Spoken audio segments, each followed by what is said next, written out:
Alors, donc, il est 10h06 et puis donc, on va commencer. Alors, je vais me présenter parce que pour la plupart, vous ne me connaissez pas.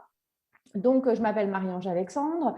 Je fais partie de la fabrique Emploi et Territoire donc de Nevers et je suis, on va dire, chargée de déployer le dispositif InfoRH 58, donc qui est destiné aux petits employeurs de la Nièvre, que ce soit des TPE, des collectivités ou des associations. Et pour celles et ceux, enfin que celles, apparemment, on n'a que des femmes qui l'avaient rencontré. Je prends la suite de Yann Marchat. Je pense que Yann, voilà, voilà, vous l'avez rencontré et Anne, nous nous étions rencontrés ensuite. Et voilà, pour les détails techniques, alors si vous avez des difficultés avec vos micros et avec vos caméras, vous pouvez saisir, moi je m'occuperai du chat, hein, donc vous pouvez saisir vos questions dans le chat. Marlène Rollet, qui est notre intervenante, en fait, m'a dit tout à l'heure qu'elle préférait finalement que vous interveniez quand vous avez une question au fil de l'eau plutôt que d'attendre la fin. Ça rendra en fait les échanges plus vivants. Nous sommes peu, hein, on est 7 en tout. Et donc, on va commencer par faire un tour de table pour que vous puissiez vous présenter. Donc, présenter qui vous aide vos fonctions dans vos structures et évidemment votre structure. Et si vous avez peut-être d'ores et déjà des questions, les poser. Puis, je suis certaine que Marlène prendra la suite pour répondre à toutes ces questions.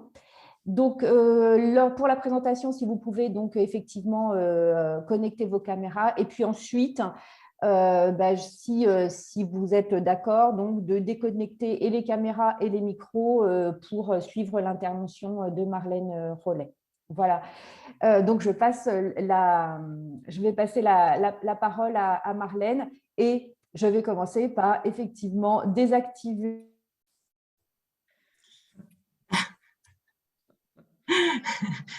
Alors, bonjour à tous. Je vais commencer par désactiver mon micro et ma caméra. Désolée. Bonjour à tous. Donc, Marlène Rollet, moi, je suis consultante entreprise à l'APEC. Je ne sais pas si l'APEC, ça vous parle. Donc, l'Association pour l'emploi cadre. On est une association de droit privé, mais avec un mandat de service public. Et notre rôle, alors, il est pluriel, puisqu'on a un volet, bien sûr, cadre. C'est la partie émergée de l'iceberg, où on accompagne les cadres et les jeunes diplômés dans leur évolution professionnelle. Donc ça, ce sont mes collègues qui s'en chargent, dans le cadre notamment du conseil en évolution professionnelle, et c'est un dispositif dont je vais parler aujourd'hui parce que vous êtes tenus d'en informer vos salariés lors de l'entretien pro. Et puis, l'APEC, c'est aussi l'accompagnement des entreprises, des TPE, PME, des grandes entreprises, mais essentiellement des TPE, PME, dans leurs problématiques de recrutement. Alors, avec le prisme, naturellement cadre, mais tout ce que nous, on peut diffuser s'applique à tous les types de recrutement, de toute façon, dont il est question. Après, notre expertise, elle est sur le marché cadre, puisqu'on a un observatoire, et donc on a aussi ce rôle de fournir des études sur ce marché de l'emploi. Et on est bien sûr une plateforme de diffusion d'offres, un job board, où on retrouve des offres de beaucoup d'entreprises sur des postes de techniciens, agents de maîtrise et cadres, et puis aussi beaucoup de profils de candidats. Hein. Il y avait plus de 300 000 profils actualisés récemment donc sur notre plateforme. Donc, l'idée, c'est bien sûr de faire de la mise en relation entre les entreprises et les cadres. Voilà me concernant. Donc, je serais ravie de savoir qui vous êtes et puis, bien sûr, vos attentes spécifiques aussi par rapport à cette matinée. Hein, donc, on ne dépassera pas les 2 heures, sauf si vous avez plein de questions, mais aussi vous dire que je suis à votre disposition après pour un échange individuel pour traiter de questions plus particulières à vos problématiques et votre structure. Voilà. Je vous laisse prendre la suite.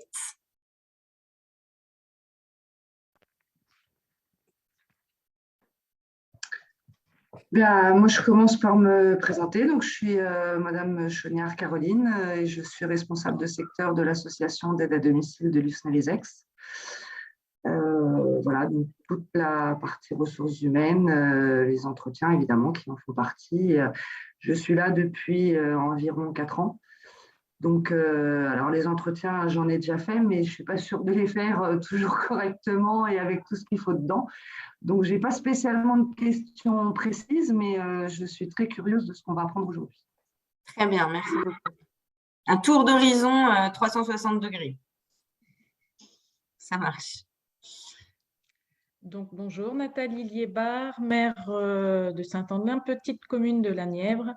Et donc, avec voilà, des attentes pour l'entretien, pour bien tenir un entretien professionnel avec les agents. Voilà.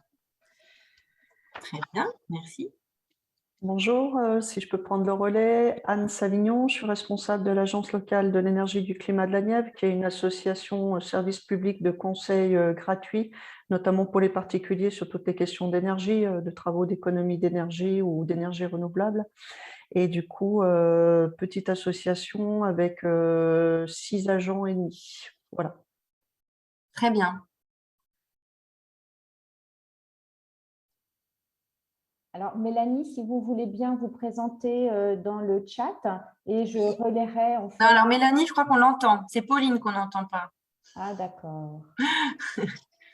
Donc Mélanie de Freitas, responsable ressources humaines de la société GEFICA à Cosne-sur-Loire, donc entreprise industrielle qui transforme et fabrique des pièces en caoutchouc. On est entre 80 et 85 salariés, actuellement 84. Et donc, il y a eu la mise en place des entretiens professionnels avec un peu de retard, mais on a quand même fait les bilans à 6 ans cette année, parce que évidemment, avec le Covid l'année dernière, ça a été un peu compliqué. Mais voilà, donc moi, j'en ai fait une grosse partie pour soulager un peu mon service de production. Donc, j'ai fait quand même pas mal d'opérateurs. Ah, on ne vous entend plus.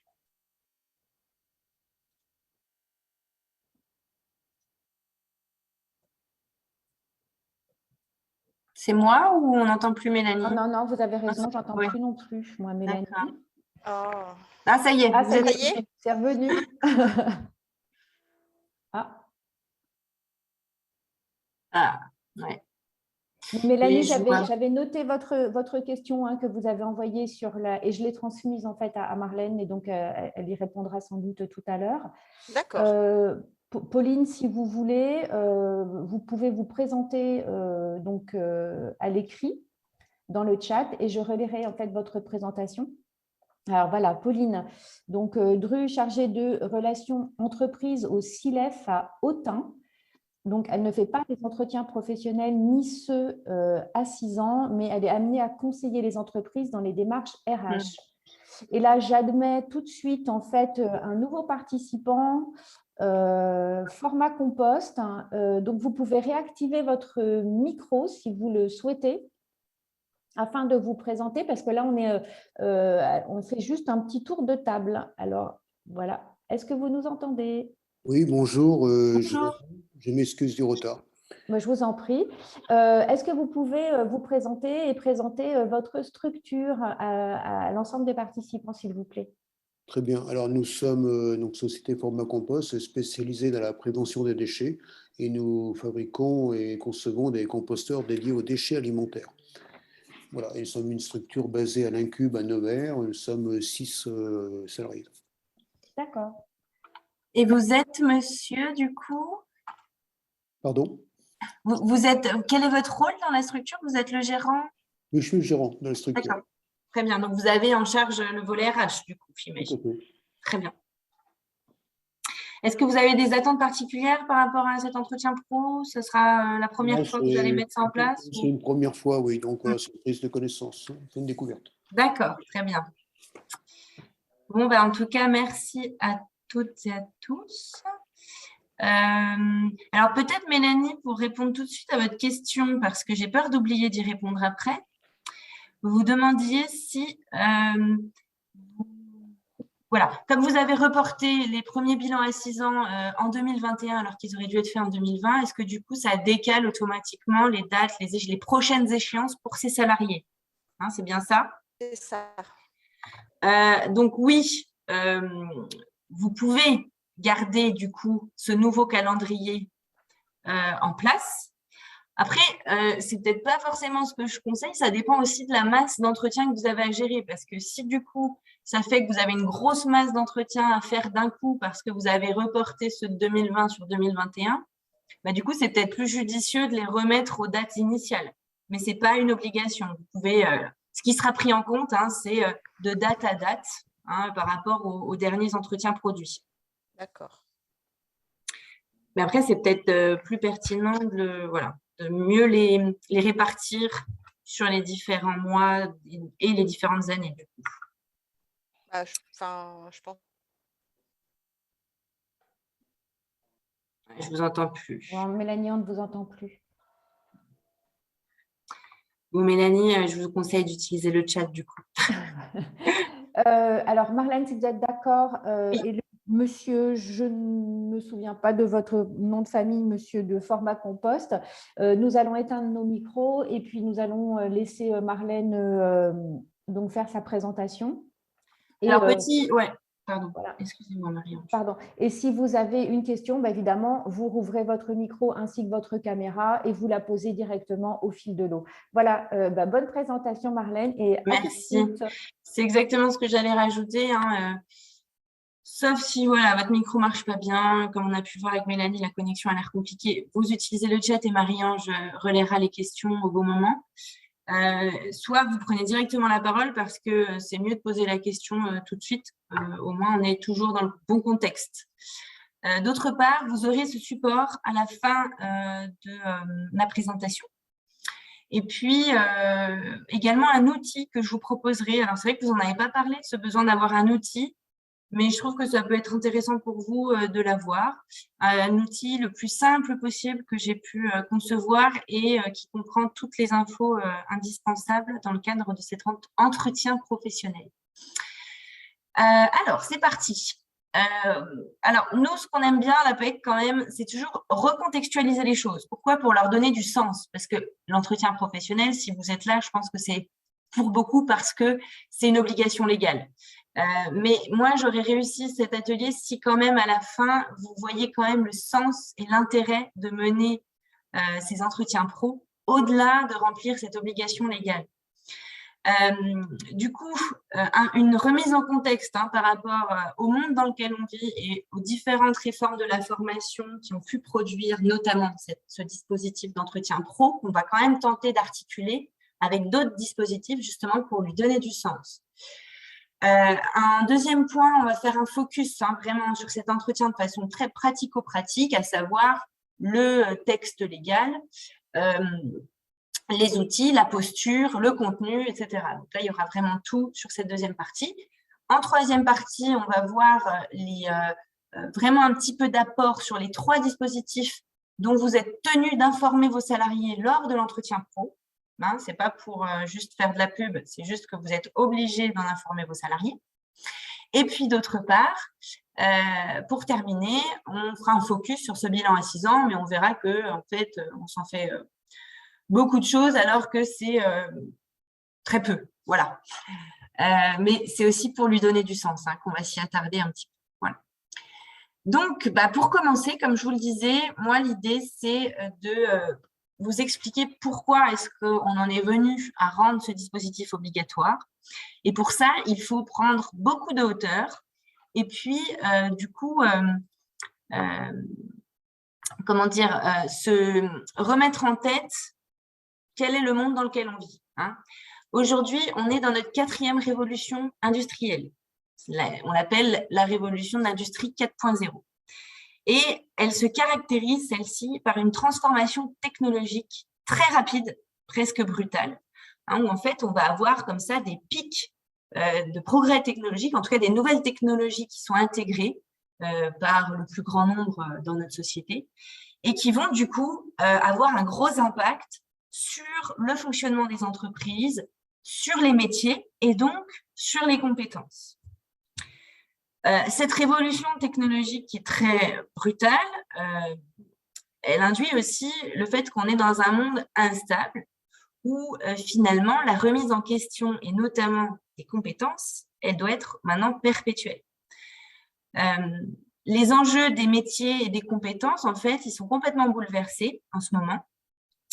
Et on peut même parler d'un changement de paradigme, hein, puisque l'étude dont je vous ai mis la source juste en bas, et qui est très intéressante et qui n'est pas du tout longue à lire, hein, c'est un article plutôt qui condense cette étude, je vous invite à aller consulter ça, nous dit que d'ici 2030, la notion de métier pourrait disparaître au profit de la notion de compétence. Hein, donc, on est vraiment dans un changement de paradigme. Alors, je ne vais pas m'attarder là-dessus parce que ce serait un autre sujet et on pourrait y passer des heures. Mais qu'est-ce qui est important quand même d'avoir en tête? C'est qu'avant, hein, c'est cette étude aussi qui le dit, en 1987, une compétence technique avait une durée de vie de 30 ans. C'est-à-dire que, je vous prends un exemple très concret, j'étais bonne élève, j'allais me former dans une école d'ingénieur, je me faisais embaucher par un constructeur automobile au sein du bureau d'études, j'évoluais pendant toute ma carrière chez ce constructeur automobile à différents postes et avec différents niveaux de responsabilité. Et je prenais ma retraite bien souvent plutôt vers 57 ans. Et tout ça sans avoir nécessairement eu besoin de me former, de remettre en question à un moment donné mes connaissances, mes compétences. Hein, ça marchait avant. Sauf qu'aujourd'hui, ça n'est plus le cas. Aujourd'hui, beaucoup d'études montrent qu'on est vraiment dans un contexte d'obsolescence des compétences. Hein, et c'est vraiment au regard de cette évolution très rapide, finalement, technologique, dans notre société et dans nos entreprises.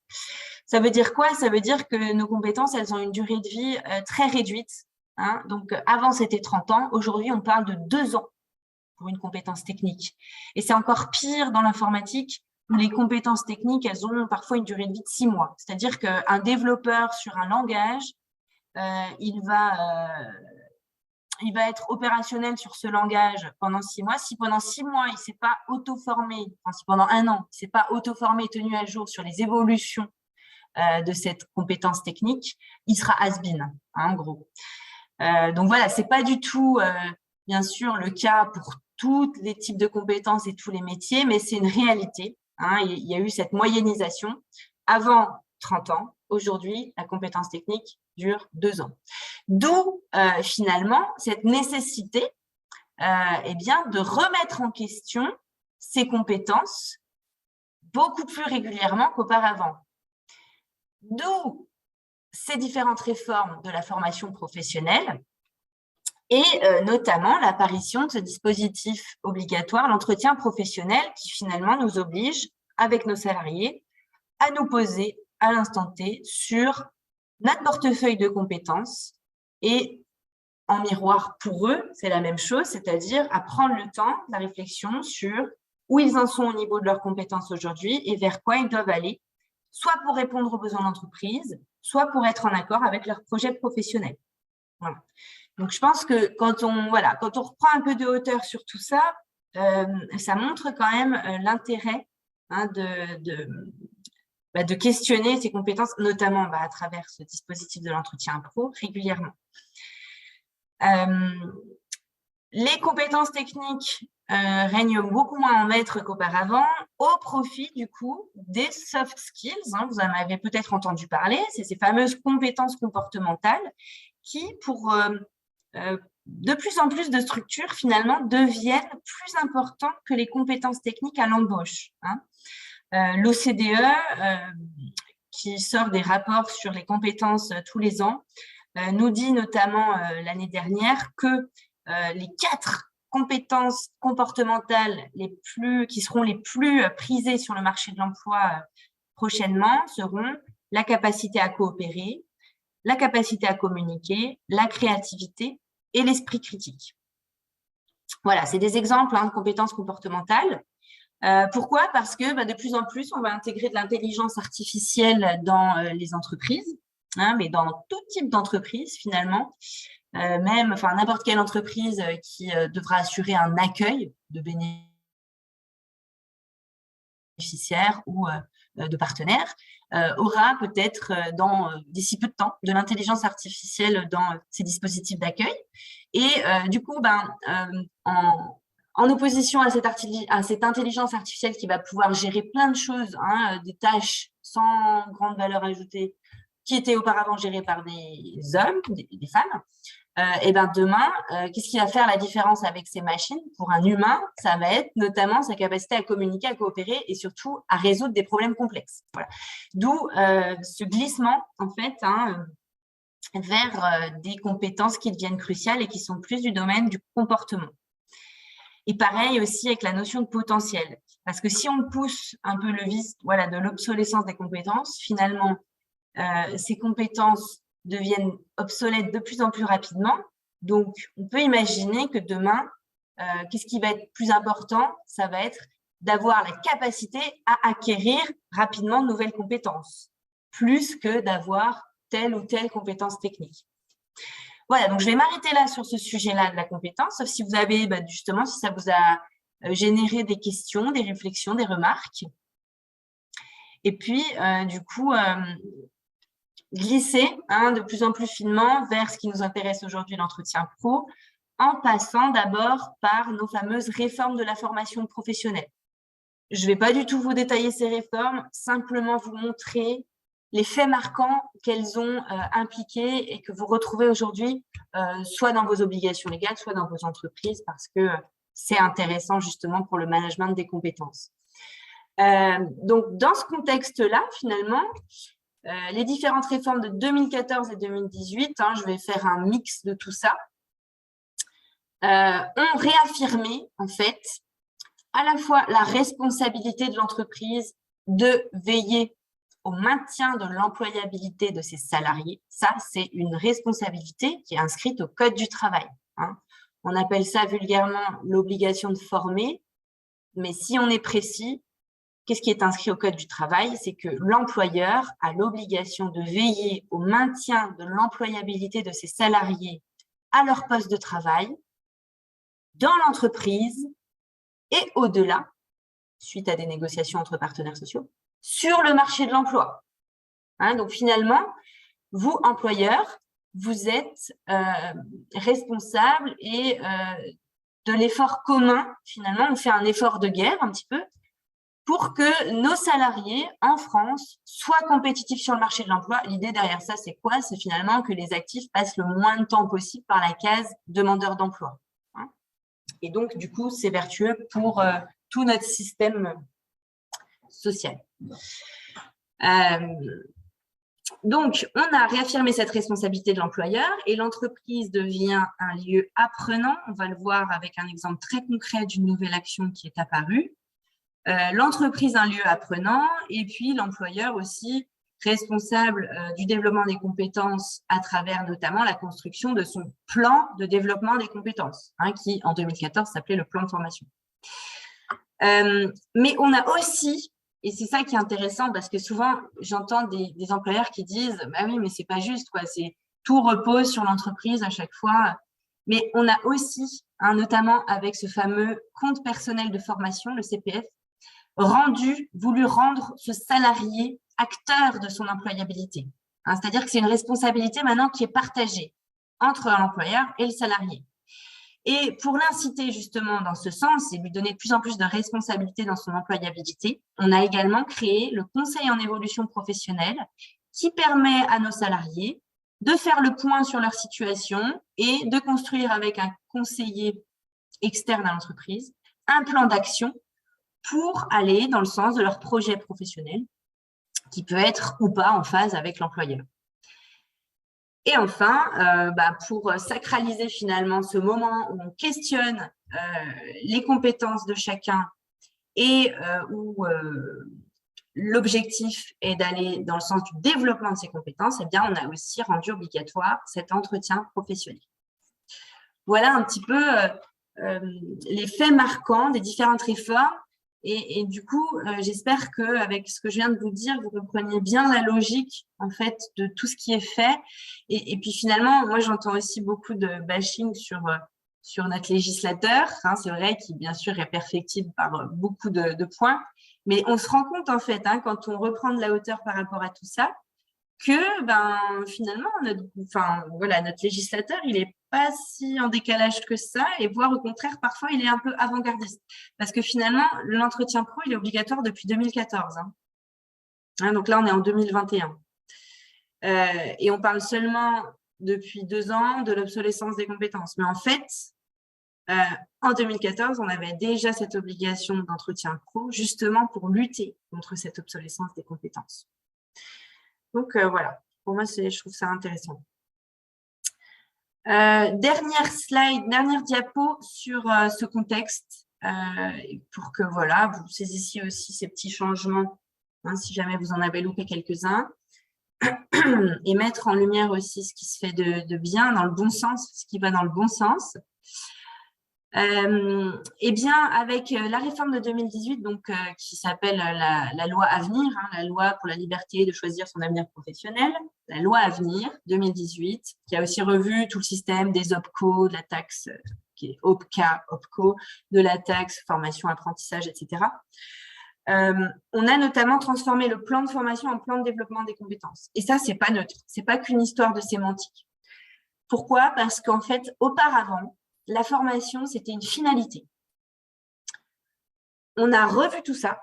Hein, donc, l'état d'esprit est complètement différent aujourd'hui. On a revu tout ça. La formation devient un moyen.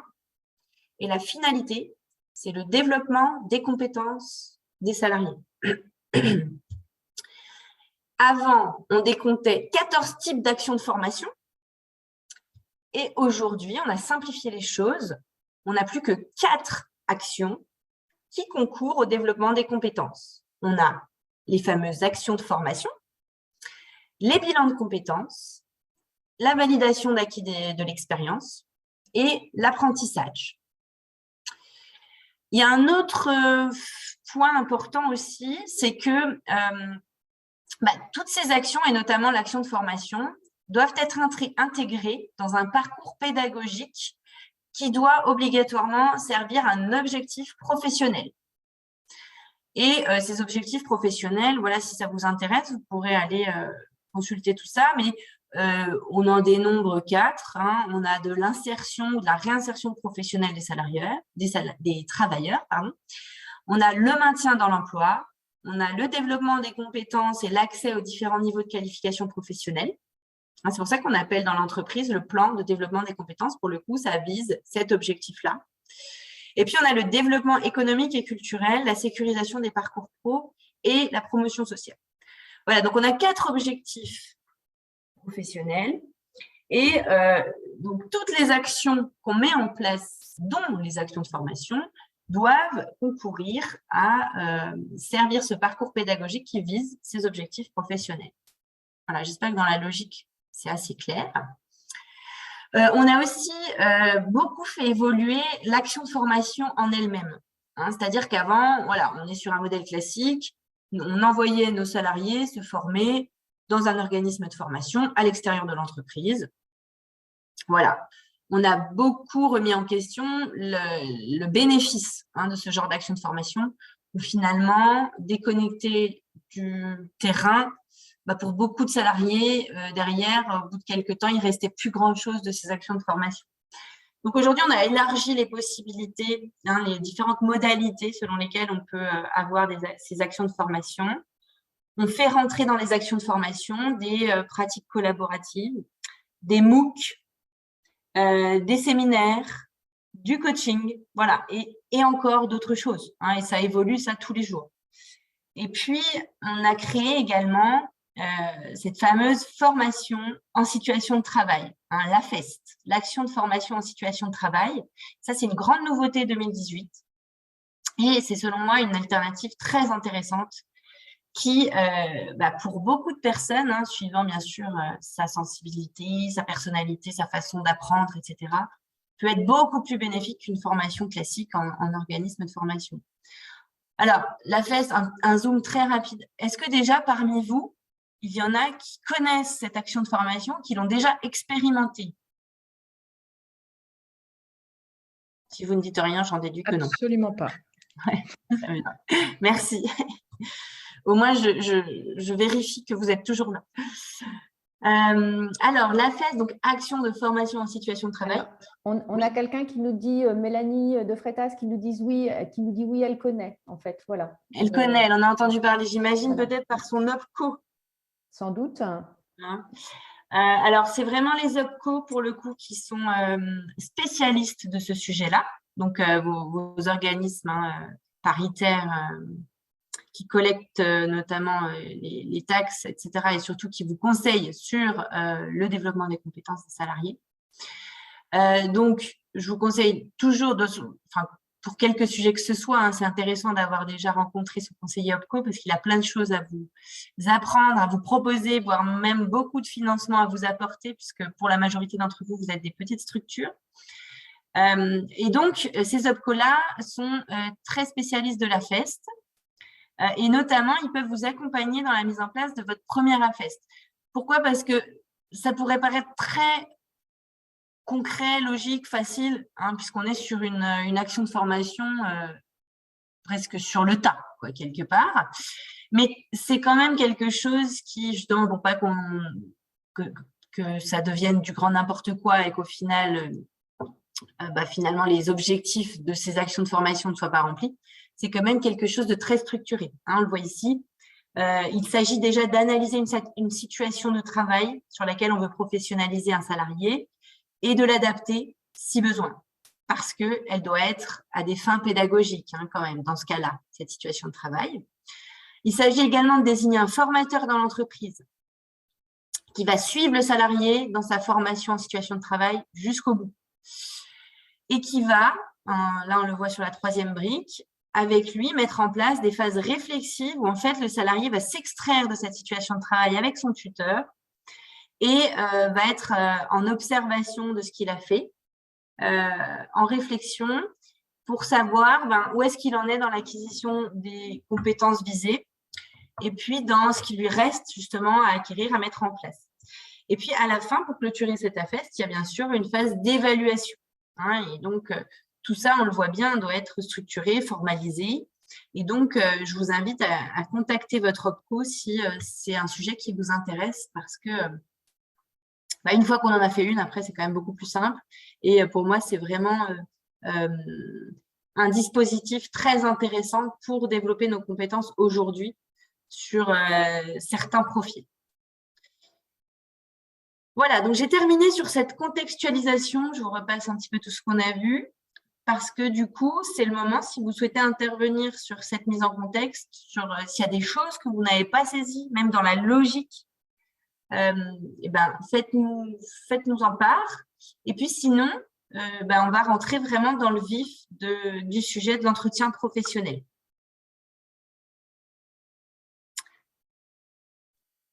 Alors, j'ai pas de message dans le chat. Voilà, tout le monde me dit si, très bien, pour moi, merci. Donc, c'est Anne. Très bien, parfait. Donc, je pense qu'on peut. On continue. Des questions vont peut-être arriver avec cette suite, justement. Alors, l'entretien professionnel. Déjà, là, ce que j'ai voulu faire, c'est vous donner une synthèse de l'article de loi, mais que vous pouvez consulter dans son exhaustivité via ce lien, puisque là, vous pourrez cliquer sur le support et ça va vous renvoyer sur l'article de loi sur le site du gouvernement. Mais j'ai trouvé intéressant quand même de vous le résumer parce que ça peut toujours faire peur, dire des articles du Code du travail. Donc, au moins ici, vous avez vraiment l'essentiel de ce qui est dit dans cet article. Alors, l'entretien pro, déjà, il doit se faire tous les 2 ans pour tous les salariés de l'entreprise et aussi au retour d'une longue absence. Alors, pour ça, on demande souvent, oui, mais c'est combien de temps? Alors, ça, c'est pas écrit, justement. Mais en tout cas, ce qui se constate, et au regard aussi de cet enjeu d'obsolescence des compétences, c'est intéressant de refaire un entretien pro après une absence de 2 mois et demi, 3 mois, on va dire. Et donc, ces longues absences aussi, elles peuvent avoir différents motifs. Ça peut être de la maladie, ça peut être de la maternité. C'est pareil, on sait bien qu'une femme qui part en congé maternité, il se passe quand même plein de choses pendant ce congé-là, aussi dans sa vision du travail, de la vie, etc. Et du coup, c'est vraiment indispensable pour moi, même si elle a pris le minimum de temps dans ce congé, de refaire un point parce qu'elle aura peut-être plus du tout la même vision de son évolution professionnelle ou même de ce qu'elle aime faire dans son travail aujourd'hui, ce qu'il est possible, ce qu'elle voudrait développer, etc. On a aussi le congé sabbatique. le mandat syndical, le congé proche aidant, etc., etc. Donc, pour moi, ça va dépendre de la forme, enfin, de la nature de l'absence. Et puis, quand même, à partir de 2-3 mois, c'est intéressant de le faire. Alors, j'ai une question. Mélanie nous dit oui, l'entretien professionnel est normalement obligatoire au retour d'un congé maternité, évidemment. Et j'ai une petite question de Nathalie Liébard qui se demande si, du coup, elle dit donc pas d'obligation tous les ans. Alors non, pas d'obligation tous les ans. Non. Moi, je lui réponds, c'est tous les 2 ans. Mais parce qu'en fait, il y a aussi un entretien individuel qui peut s'intercaler et qui, lui, n'est pas obligatoire. Mais Marlène, je te laisse expliquer tout ça. Tout à fait. Écoutez, ça fait le lien. Alors, c'est plutôt le 3e point, mais je vais l'aborder tout de suite. Effectivement, finalement, il n'y a que cet entretien professionnel qui est obligatoire aux yeux de la loi. Sauf aussi si vous faites partie, par exemple, de la convention collective de la métallurgie, l'entretien annuel d'évaluation, il me semble qu'il a été rendu obligatoire également. Mais donc là, ça va être vraiment à la marge et suivant votre secteur d'activité et surtout votre convention collective. En revanche, dans le cas du travail, il n'y a que cet entretien professionnel qui soit obligatoire. Et on n'est pas du tout sur le même type d'entretien. L'entretien annuel d'évaluation, je pense que c'est celui-là dont vous parliez, Nathalie, qui est justement annuel, permet, lui, de faire le point sur la performance de nos salariés. D'évaluer en fait leurs résultats et par extension leurs compétences. Donc, il y a beaucoup de choses qui se recoupent quand même. Hein. C'est pour ça que parfois, on se mélange un peu les pinceaux. D'évaluer leurs résultats par rapport à leurs objectifs. D'ailleurs, c'est pour ça qu'il est annuel. Il n'est pas obligatoire. Par contre, c'est quand même un formidable outil managérial. Donc, je ne vous invite pas du tout à l'abandonner. Par contre, l'entretien pro, lui, est obligatoire seulement tous les 2 ans. Alors, du coup, après, on a ce problème de la temporalité. Du coup, on a des entreprises qui choisissent de faire l'entretien pro à la suite de l'entretien annuel tous les ans. Ça peut être un mode de fonctionnement, où finalement, on va alléger un petit peu les 2 entretiens, les mixer en un et faire ça tous les ans. Parce qu'au moins, on a un moment privilégié avec chacun de nos salariés tous les ans. Donc, c'est la moindre des choses, je trouve, effectivement. En revanche, là où il faut faire attention, c'est qu'on n'est pas du tout dans la même posture. Et c'est ça le 3e point, c'est-à-dire qu'on n'est pas dans un entretien d'évaluation lors de l'entretien pro. C'est pas du tout la même posture, on n'est pas dans le jugement, on n'est que dans l'empathie, c'est-à-dire je me mets à la place de et j'écoute, je recueille l'info. On dit que dans l'entretien pro, c'est le salarié qui parle à 80% du temps, alors que dans l'entretien annuel, on va être plus sur du 50-50, voire un peu plus de temps pour le manager. Et puis, dans l'entretien professionnel, dans l'écrit qu'il va générer, cet écrit co-signé, à la fin, on n'a pas une case décision du manager. C'est pas c'est pas approprié. On n'est pas là pour décider de quoi que ce soit, pour statuer sur, par exemple, l'évolution de notre salarié sur plus de responsabilités, ou bien même est-ce qu'on déclenche un plan d'accompagnement personnalisé par rapport à ses difficultés à être performant, etc. Ça, c'est vraiment l'entretien d'évaluation. L'entretien professionnel, il donne lieu à un écrit co-signé, mais il n'y a pas de case de décision ou de jugement, en tout cas, qui porte sur de l'évaluation. Alors, donc ça, c'est important, c'est pour ça que j'insiste. Et de toute façon, on aura une diapo qui sera vraiment consacrée à la posture pour aller plus loin. Et puis, le 2e point, je pense qu'on en a assez parlé en introduction, donc je le passe, mais ça parle quand même de la nature de cet entretien. Et puis, le 4e point, et vous avez vu, c'est inscrit donc au Code du travail, et c'est pour ça que je vais vous en parler, c'est que l'entretien professionnel doit informer sur la VAE, le CEP et le CPF. Pourquoi? Parce qu'en fait, l'entretien pro, c'est juste un moment où on échange, où on lance des choses, des idées, des questions, etc. Et si derrière, il n'est pas articulé avec d'autres dispositifs qui sont à votre disposition dans la loi, ou d'autres ressources encore, même, il y en a d'autres que ces 3 dispositifs-là.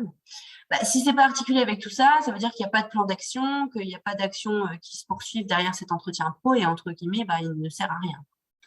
Voilà, donc c'est pour aller du coup vers des actions, une fois qu'on a fait le point au travers de cet entretien, qu'on va parler notamment de ces dispositifs. Est-ce qu'on a des questions, Marie-Ange, par rapport à ça? Je vois qu'il y a plein de petites bulles dans le chat. Non, pour l'instant, on n'a pas de questions du tout, en fait. C'est les autres. On avait juste la question de Nathalie Liébard, mais tu Oui. as répondu. Elle te remercie d'ailleurs pour avoir bien fait la différence. Bon, donc ça veut dire que ça a été clair. Très bien, donc voilà ces 4 points qui sont vraiment plus détaillés dans l'article de loi. Ensuite, sur l'aspect calendaire, parce que c'est toujours quelque chose qui nous arrache un peu les cheveux, cette histoire. Du coup, je vais vous prendre un exemple concret avec une date. Donc, pour tous nos salariés présents depuis le 7 mars 2014, on a l'obligation de faire ces entretiens professionnels tous les 2 ans avec un bilan en plus à 6 ans. Donc ça, on le détaillera à la fin. Donc, ça donne quoi?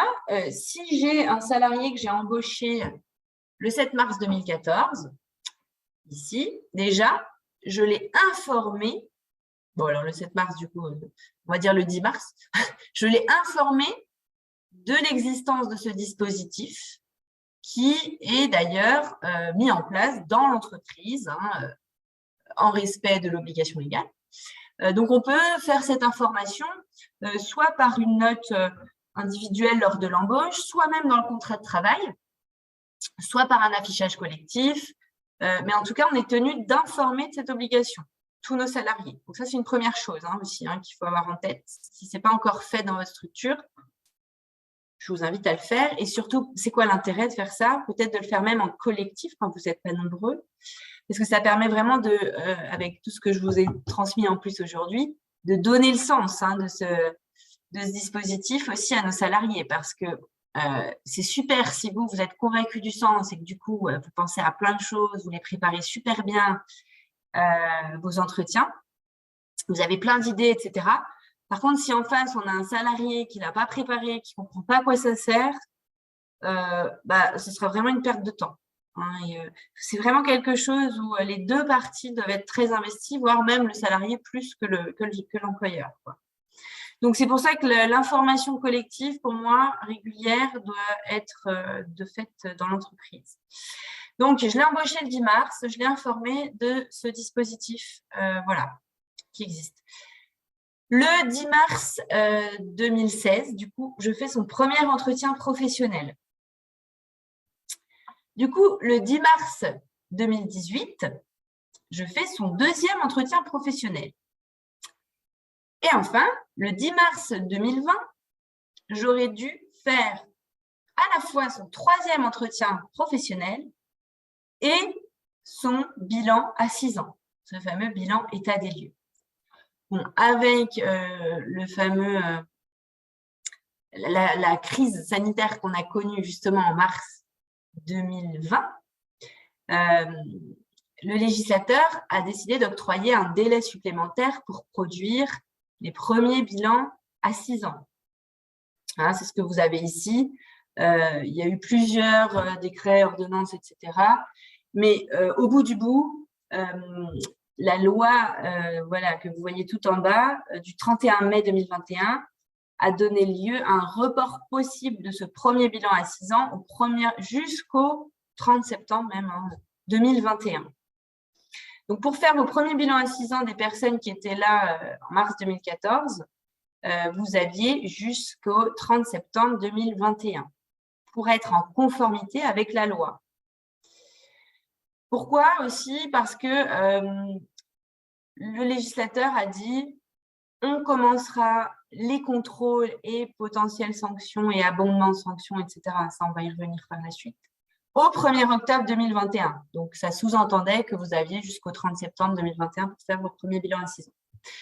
Mais après, ça, c'était valable pour ceux qui auraient dû être faits lors du premier confinement et que ce premier confinement a rendu difficilement faisable.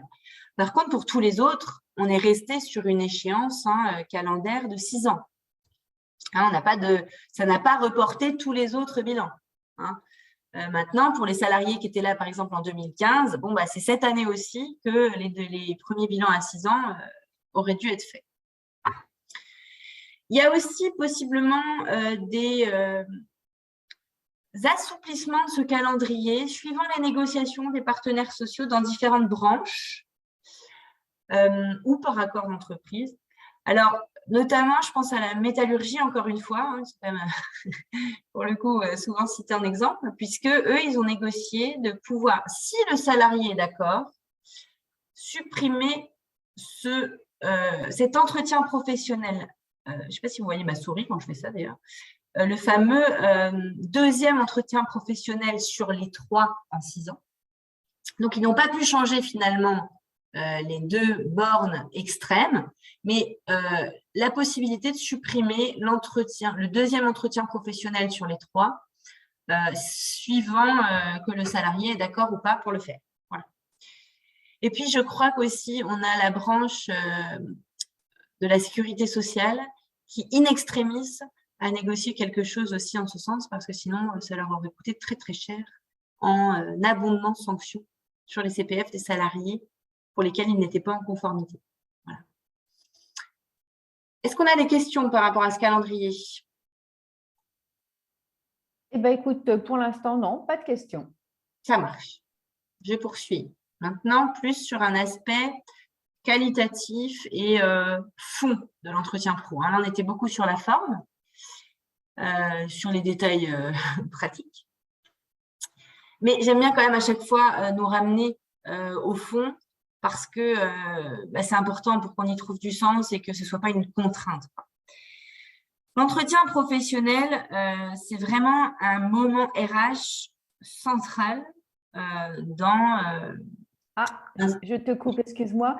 Il y a Nathalie Guébard qui se demande si on a les mêmes obligations des entretiens dans la fonction publique. Est-ce que tu saurais lui répondre? Alors oui, il y a les mêmes choses. En revanche, après, on n'est pas forcément sur les mêmes dispositifs qui s'articulent et les mêmes types de sanctions. Mais bon, je ferai un petit focus dans le retour de mail sur la fonction publique. Hein. Je vais vérifier mes sources par rapport à ça. Mais oui, moi, des dernières personnes avec qui j'ai pu échanger de la fonction publique se tenaient aussi à cette obligation d'entretien professionnel. Ce serait un petit peu fort de café que le législateur n'applique pas cette obligation à ses propres salariés, quand même. Voilà.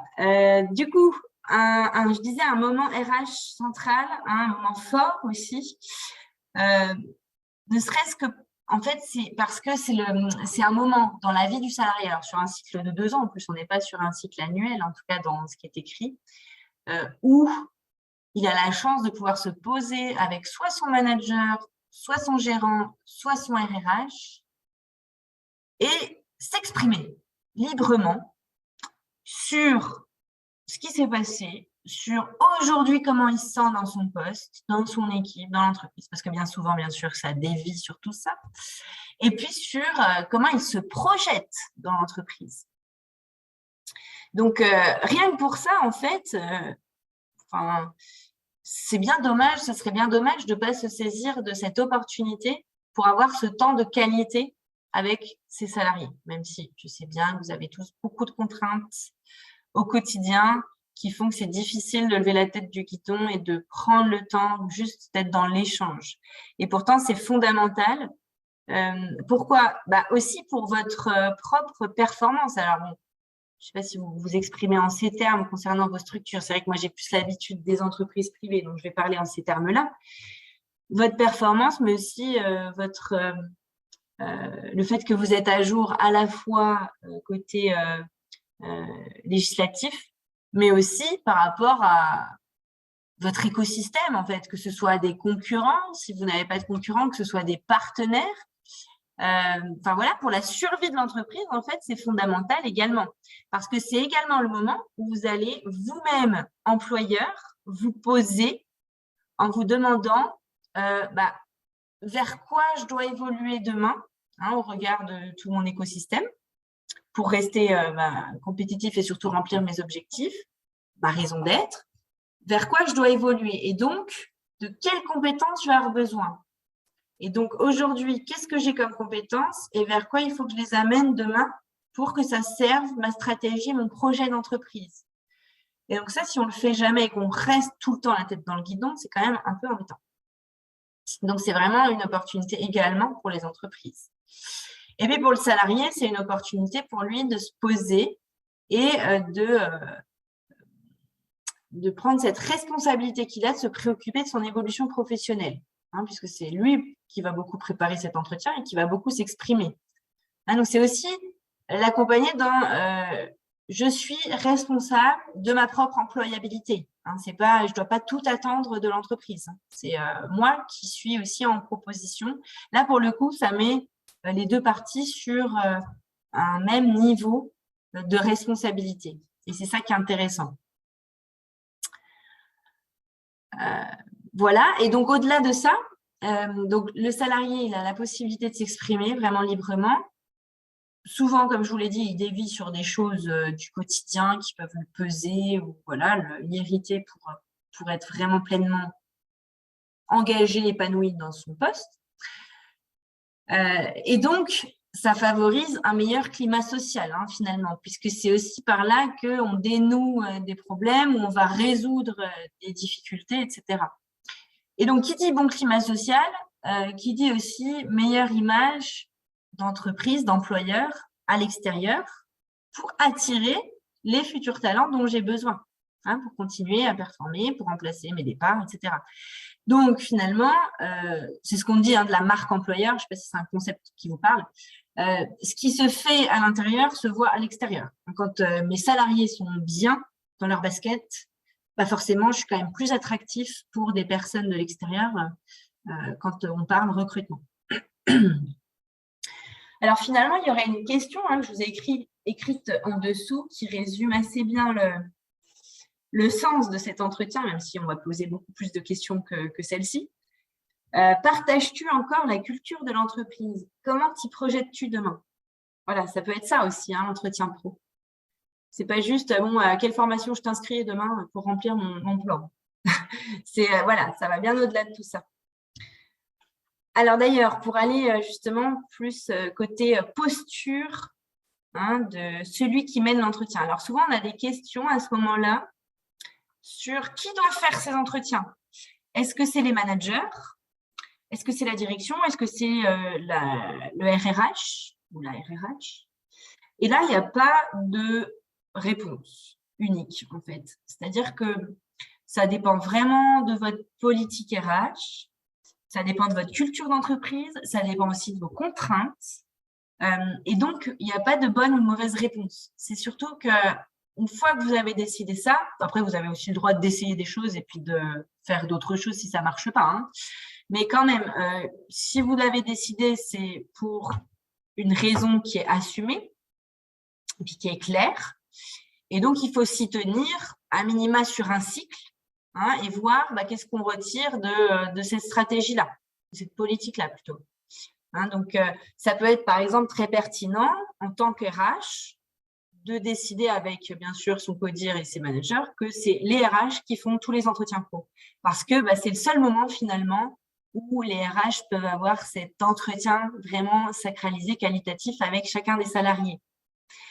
Et aussi parce que les RH, c'est eux qui construisent le plan de formation, de développement des compétences, pardon. Et aussi parce que les RH, ils ont peut-être plus cette sensibilité vis-à-vis de tous les dispositifs qui existent dans le cadre de la formation professionnelle pour justement donner des ressources à nos salariés dans leur projet professionnel. Donc ça peut être très pertinent. Par contre, ça peut être aussi très pertinent que ce soit le manager qui fasse ses entretiens pro parce qu'au moins, il change de posture. Il n'est pas uniquement l'évaluateur. C'est aussi l'oreille attentive qui est là juste pour écouter sans juger son salarié et puis, du coup, faire tout ce qu'il peut pour l'accompagner dans son projet professionnel. En tout cas, tant qu'il est en lien avec le besoin de l'entreprise. Après, on va voir que derrière, on peut déléguer les choses quand le projet professionnel du salarié n'est plus en lien avec l'entreprise. Donc, voilà, il y a plein de possibilités, tous les ans, tous les 2 ans, manager, RH, en même temps ou pas que l'entretien annuel. Par contre, il faut faire les choses bien. Pareil, je me suis peut-être pas assez attardée dessus tout à l'heure. Je comprends bien que ça peut être difficile pour vous de planifier à la fois une campagne d'entretien annuel et une campagne d'entretien professionnel qui ne sont pas sur la même temporalité, 1 an, 2 ans, et de le faire pour tous vos salariés. Ça peut être difficile, hein, parce que ça ne rentre pas voilà, dans les calendriers, etc. Dans ce cas, bien sûr, regroupez les deux, mais attention à la posture. C'est-à-dire que je suis en entretien annuel d'évaluation, donc il va peut-être se passer des choses qui vont créer des tensions quand même, hein, parce que là, on parle performance, on parle objectif, etc. Donc, même si on essaie de s'appuyer sur des faits, sur des éléments très objectifs, il y a toujours une part de subjectivité, d'affect, d'interprétation, etc. Et donc, ça crée des tensions. Et là, le manager, pour le coup, il est dans son autorité de manager, il est dans son jugement, dans son évaluation. Donc, derrière, on peut s'imaginer que s'il y a eu des tensions, que ça ne s'est pas bien passé sur ce volet-là, ça va être compliqué pour le salarié de vraiment partager avec son manager tout ce qu'il voudrait partager sur son projet professionnel, ses envies, ses souhaits, etc., vu ce qui s'est passé juste avant. Hein. Donc, c'est pour ça que nous, on conseille toujours de les faire de façon dissociée. Alors après, ça peut être, voilà, on coupe, on va boire un café, on va faire quelque chose voilà, pendant 20 minutes pour changer de posture aussi, pour s'aider à changer de posture. Hein. En tout cas, la posture, donc j'y reviens, est la suivante. L'écoute active. Voilà, si vous deviez retenir quelque chose, ce serait ça, hein, ce sous-titre. La posture de l'écoute active. Alors, plusieurs choses intéressantes. Je ne vais pas repasser sur toutes les briques, vous les avez ici. Comment est-ce qu'on écoute? Eh bien, déjà, on laisse son jugement personnel de côté. Et ça, c'est peut-être la chose la plus dure à faire. Son jugement, qu'il soit sur la personne, mais aussi sur ses idées, hein, sur ce qu'elle va dire. Donc ça, c'est ce qu'il y a de plus dur. Et pour ça, la meilleure façon de faire, c'est de se mettre à la place d'eux, c'est d'être dans l'empathie. Donc, c'est pas simple non plus, hein, c'est aussi une disposition plus ou moins naturelle. Mais cet exercice de l'entretien pro, justement, nous permet nous-mêmes, en tant que manager ou RH, de développer cette compétence, notamment. Alors, on est surtout 100% attentif, c'est-à-dire que là, pour le coup, il n'y a pas de téléphone, il n'y a pas d'agenda d'écran, hein, à la limite, peut-être mieux privilégier le papier crayon parce qu'on est tenté sinon d'aller voir ses mails parce qu'on voit les notifications, etc. On essaie vraiment d'avoir le moins d'interférences possible pour être 100% à l'écoute, attentif à son salarié. Et en même temps, on est aussi dans la prise de notes de ce qu'il est important de retenir. Parce qu'il va se dire plein de choses et tout ne sera pas à consigner sur cet écrit. Et je vous rappelle que cet écrit, il est obligatoire, donc il faut qu'il ait lieu. Il faut qu'il y ait des choses importantes dedans. Donc, c'est pour ça que c'est un exercice pas simple, parce qu'à la fin, on est dans l'écoute, on est censé boire un peu les paroles de son salarié. Et en même temps, il faut faire le tri, prendre en note ce qui est important de retenir de cet entretien. Et en même temps, il faut répondre, réagir à ce que nous dit notre salarié. C'est comme l'entretien de recrutement, ce n'est pas des exercices très simples. Alors, attention, comprendre ne veut pas dire accepter. Et là, j'insiste, si j'oublie de le dire après, je le dis maintenant, vous n'êtes pas censé produire une réponse lors de cet entretien professionnel. Si votre salarié vous dit « moi, je veux partir 6 mois faire une formation de conducteur poids lourd, alors qu'il est aide à domicile, par exemple. Ce n'est pas là, lors de l'entretien pro, que vous devez dire oui ou non. D'accord? Heureusement. Parce qu'il y a des idées qui vont demander du temps derrière à valider, que ce soit de votre côté ou du côté du salarié, d'ailleurs. Et vous ne savez pas tout. D'accord? Vous ne savez pas du tout ce qu'il est possible de faire, à la fois dans le droit, mais aussi dans le financement, etc. Donc, surtout, ne donnez pas de réponse hâtive lors de cet entretien. Vous recueillez les idées, les informations. Voilà, c'est déjà bien. Et après, alors c'est ça qui est le dur aussi, c'est pour ça qu'on a envie de donner des réponses tout de suite, c'est qu'après, il ne faudra pas oublier de revenir vers votre salarié par rapport aux questions soulevées pendant cet entretien, du coup. Bon, après, si c'est quelqu'un qui prend en main son avenir professionnel, logiquement, il vous le rappellera également. Donc, comprendre ne veut pas dire accepter. Et puis, vous avez quand même le droit à la parole, bien sûr, pendant cet entretien. À quel moment? Eh bien, vous devez prendre clairement position pour éclairer et défendre la stratégie de votre entreprise, son organisation, ses objectifs, ses besoins en compétences, etc. Et donc ça, vous verrez dans l'outil que je vais vous proposer, c'est un élément qui figure sur votre grille pour ne pas oublier de rappeler ces éléments-là, parce que vous n'êtes pas là pour faire des œuvres sociales. Voilà, on sait bien qu'une structure, elle a un objectif. Alors, bien sûr, quand on peut contenter au maximum ses salariés par rapport aux conditions de travail, par rapport à leur développement de compétences au-delà de leur poste, etc., c'est super. Mais voilà, l'objectif, c'est quand même de performer par rapport soit à ses élus, à ce qu'ils attendent de vous en tant que structure, admettons, associative, soit par rapport à ses actionnaires, etc. Donc, c'est le moment de réaffirmer ça et surtout de dire, eh bien, sur les 2 prochaines années, ou même au-delà, si vous avez une vision encore plus long terme, voilà vers quoi on évolue.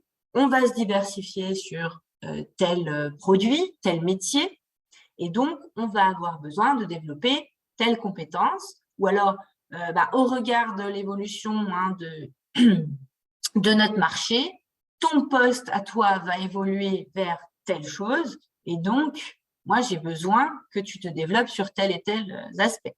Bien sûr que ça, c'est votre rôle également dans cet entretien pro. C'est pas que vous avez le droit, c'est vous devez aussi assurer cette partie-là. Est-ce que vous avez des questions par rapport à ça, peut-être par rapport à du vécu aussi, par rapport à la posture, des choses qui vous posent problème ou qui vous mettent en difficulté ou qui ne sont pas très claires justement dans cette posture, aussi par rapport à l'entretien annuel, parce qu'il y a des choses quand même qui se recoupent beaucoup.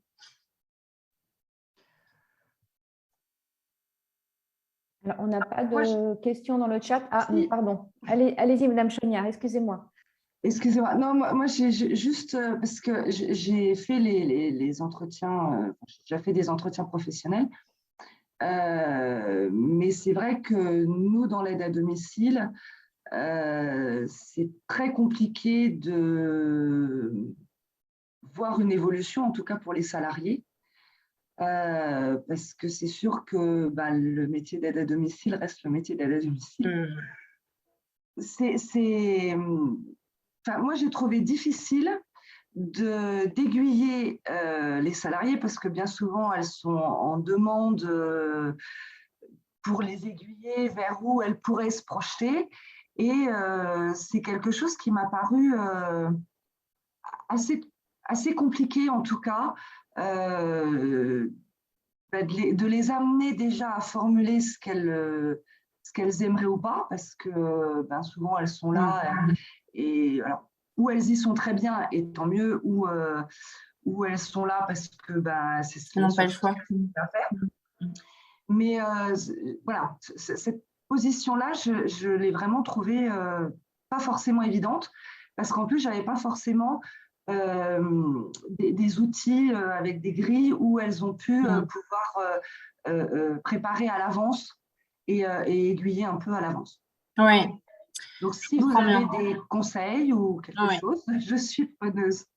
Du coup, quand on n'a pas des salariés qui sont très proactifs par rapport à cette évolution professionnelle, de toute façon, c'est pas, non plus. Alors si, bien sûr, vous avez votre responsabilité là-dedans, mais vous, votre responsabilité, c'est de maintenir leur employabilité dans cet emploi-là, dans votre entreprise et sur le marché de l'emploi. Donc, si vous vous tenez au courant de l'évolution du métier d'aide à domicile et que du coup, vous recensez ces éléments-là d'évolution lors de vos entretiens pro et que vous les partagez avec vos salariés et que vous faites le lien avec ce qui pourrait du coup être développé en termes de compétences, là, vous êtes dans le respect de votre responsabilité. Donc, quand c'est comme ça, quand on est avec des salariés qui ne sont pas très proactifs, Moi, ce que je vous invite à faire, c'est peut-être vraiment de vous appuyer sur leur fiche de poste, si tant est qu'elle existe, et puis de les faire parler déjà, hein, lors du premier entretien pro, par exemple, les faire parler déjà là-dessus. C'est, on va dire, une base. On s'appuie là-dessus et vous verrez que ça va peut-être donner lieu à des choses. Hein, parce qu'on va partir du coup vraiment de l'outil fiche de poste, du formalisé, du coup, c'est-à-dire tout ce que la personne est censée faire à son poste. On va aller sur le comment elle le fait. Et puis, du coup, derrière, est-ce que ça te satisfait? Est-ce que ça ne te satisfait pas? Et qu'est-ce qu'on pourrait faire pour que ce soit mieux? Hein, à la fois pour les bénéficiaires, à la fois pour toi aussi, dans l'exercice de ton poste. Voilà. Donc, ça peut être une base pour commencer. D'accord. Donc, en fait, on peut revoir la fiche de poste avec elle pour essayer d'optimiser l'entretien professionnel au vu de leurs compétences et de ce qu'elles font ou pas. Ouais, déjà. Enfin, moi, c'est ce que je vous conseillerais de partir de là. Et puis derrière, vous verrez que ça va ouvrir vers d'autres choses. Oui, et si je peux me permettre, effectivement, la fiche de poste, elle est évolutive en fait, hein, au cours du développement des compétences. Donc ça, c'est vraiment un bon outil de partir de cette base-là. Et puis pour la problématique, on va dire, de l'aide à domicile, ça pourrait aussi être, enfin voilà, les aiguiller sur des formations de type communiquer avec des personnes en perte d'autonomie. Ça peut être sur les soft skills, voilà, mais aussi des formations sur, par exemple, la langue des signes, les choses comme ça, voilà, où finalement, non seulement c'est maintenir leur employabilité, mais c'est surtout l'élargir. Là, en l'occurrence, oui, pour la langue des signes, par exemple, ça va être l'élargir. Et je pensais aussi à des formations en langue étrangère, puisque dans la Nièvre, on sait que nous avons beaucoup de personnes qui viennent notamment d'Angleterre, mais aussi des Pays-Bas, et qui viennent s'installer et qui parfois ont besoin d'aide à domicile, etc. Donc, ça peut être de ce genre de formation aussi. Voilà, par exemple. D'accord, merci beaucoup. Alors, sur le contenu, hein, et après, ça sera plus clair pour vous avec l'outil que je vais vous présenter. Le contenu, ça va être, on va dire, 4 domaines à explorer majoritairement. Le poste et les compétences. Alors, je ne vais pas vous lire tout ce qu'il y a sur ces diapos là, parce que c'est beaucoup de choses. Et on n'est pas là pour réciter du texte. Par contre, vous trouvez ici une boîte à outils, une boîte à questions en fait, hein, que vous pouvez mobiliser pour mener vos entretiens pro. Donc, c'est pour ça que je vous ai mis toutes ces questions. Ce n'est pas pour les lire tout de suite, mais c'est pour vous en fait. Je veux dire, à côté de votre trame, vous pouvez très bien avoir ces 2 diapos avec vos différentes questions par domaine à explorer. Et puis, du coup, vous, par exemple, hein, Madame de Lucenay, excusez-moi, j'ai oublié votre nom, ça peut vous aider justement à… Madame Cheniard, pardon. Madame Cheniard, voilà. Ça peut vous aider à enrichir votre entretien, justement, quand on a des personnes assez taiseuses en face qui ont du mal à se projeter, à être proactives dans leur évolution. Hein, ça peut justement encourager ces personnes-là et structurer aussi leur réflexion. Donc, le poste, les compétences, la satisfaction du salarié par rapport à son poste et ses missions. On n'est pas sur la motivation là, hein, on est sur vraiment la satisfaction. Et puis, derrière, quand on se projette, parce que là, on est plus sur le avant, maintenant, et puis là, sur le plus tard, hein, puisque l'entretien pro, c'est vrai que je ne l'ai pas encore dit, mais on est vraiment sur quelque chose à 3 dimensions temporelles. On va aller explorer ce qui s'est passé ces 2 dernières années, voire ces 6 dernières années, quand on est sur le 6 ans. On va voir comment ça se passe aujourd'hui, qu'est-ce qui se passe, comment ça se passe, et puis on va voir qu'est-ce qu'on va mettre en place pour demain, vers quoi on veut aller. Et donc là, on va parler d'évolution professionnelle, de formation, etc. Oui. Excusez-moi, mais vous parlez… Alors, effectivement, là, pour l'entretien professionnel, j'espère pas être trop hors sujet, mais c'est vrai que moi, j'ai certain nombre de salariés qui arrivent vers la retraite. Alors, pas vraiment à court terme, mais d'ici 2 ou 3 ans. Et c'est vrai que, en tout cas pour ma part, ces gens-là, bien souvent, quand on leur parle d'évolution professionnelle ou d'avenir, ils nous disent nous, tout va bien et on attend la retraite. Eh ben, donc, c'est entendable aussi. Hein, c'est entendable. Alors, oui, attention, bien sûr, mais c'est vrai que ça coupe court très vite, du coup, à l'entretien. Eh ben, c'est pas grave, vous passerez plus de temps avec des gens pour qui ça sera plus pertinent, effectivement. Parce que, voilà, on va pas forcer des personnes qui ont plus que 2-3 ans à travailler, vu comme le temps passe vite, plus on avance dans le temps, à effectivement avoir envie d'évoluer dans leur poste. Hein. Tant que vous maintenez leur employabilité à leur poste et que, du coup, elles sont sécurisées sur les années qui leur restent à travailler, vous êtes dans le juste, hein. D'accord? On n'est pas obligé d'être toujours dans de l'évolution. Alors, attention, c'est pareil, évolution professionnelle, par amalgame, les personnes pensent toujours à évoluer dans la hiérarchie. Mais c'est vraiment bien plus vaste que ça. Hein. Quand on parle d'évolution professionnelle, ça va être par rapport à ses propres missions. Et donc là, je rejoins Marie-Ange quand elle dit que la fiche de poste est évolutive. Heureusement, enfin oui, c'est le b.a.-ba, quoi. C'est-à-dire que heureusement que les personnes, c'est pas des machines qui font la même chose pendant 50 ans à leur poste. Donc oui, et du coup, cet entretien pro, il permet justement de faire évoluer ces emplois dans l'entreprise avec les salariés concernés. D'accord? Donc, ça peut être rajouter des missions, les faire différemment, en retirer. L'évolution professionnelle, c'est toutes ces choses-là. Et c'est aussi, on élargit même ça au…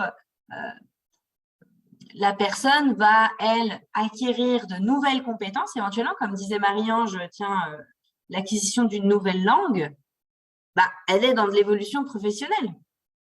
D'accord? C'est vraiment très vaste. Hein, c'est pas du tout de l'évolution hiérarchique.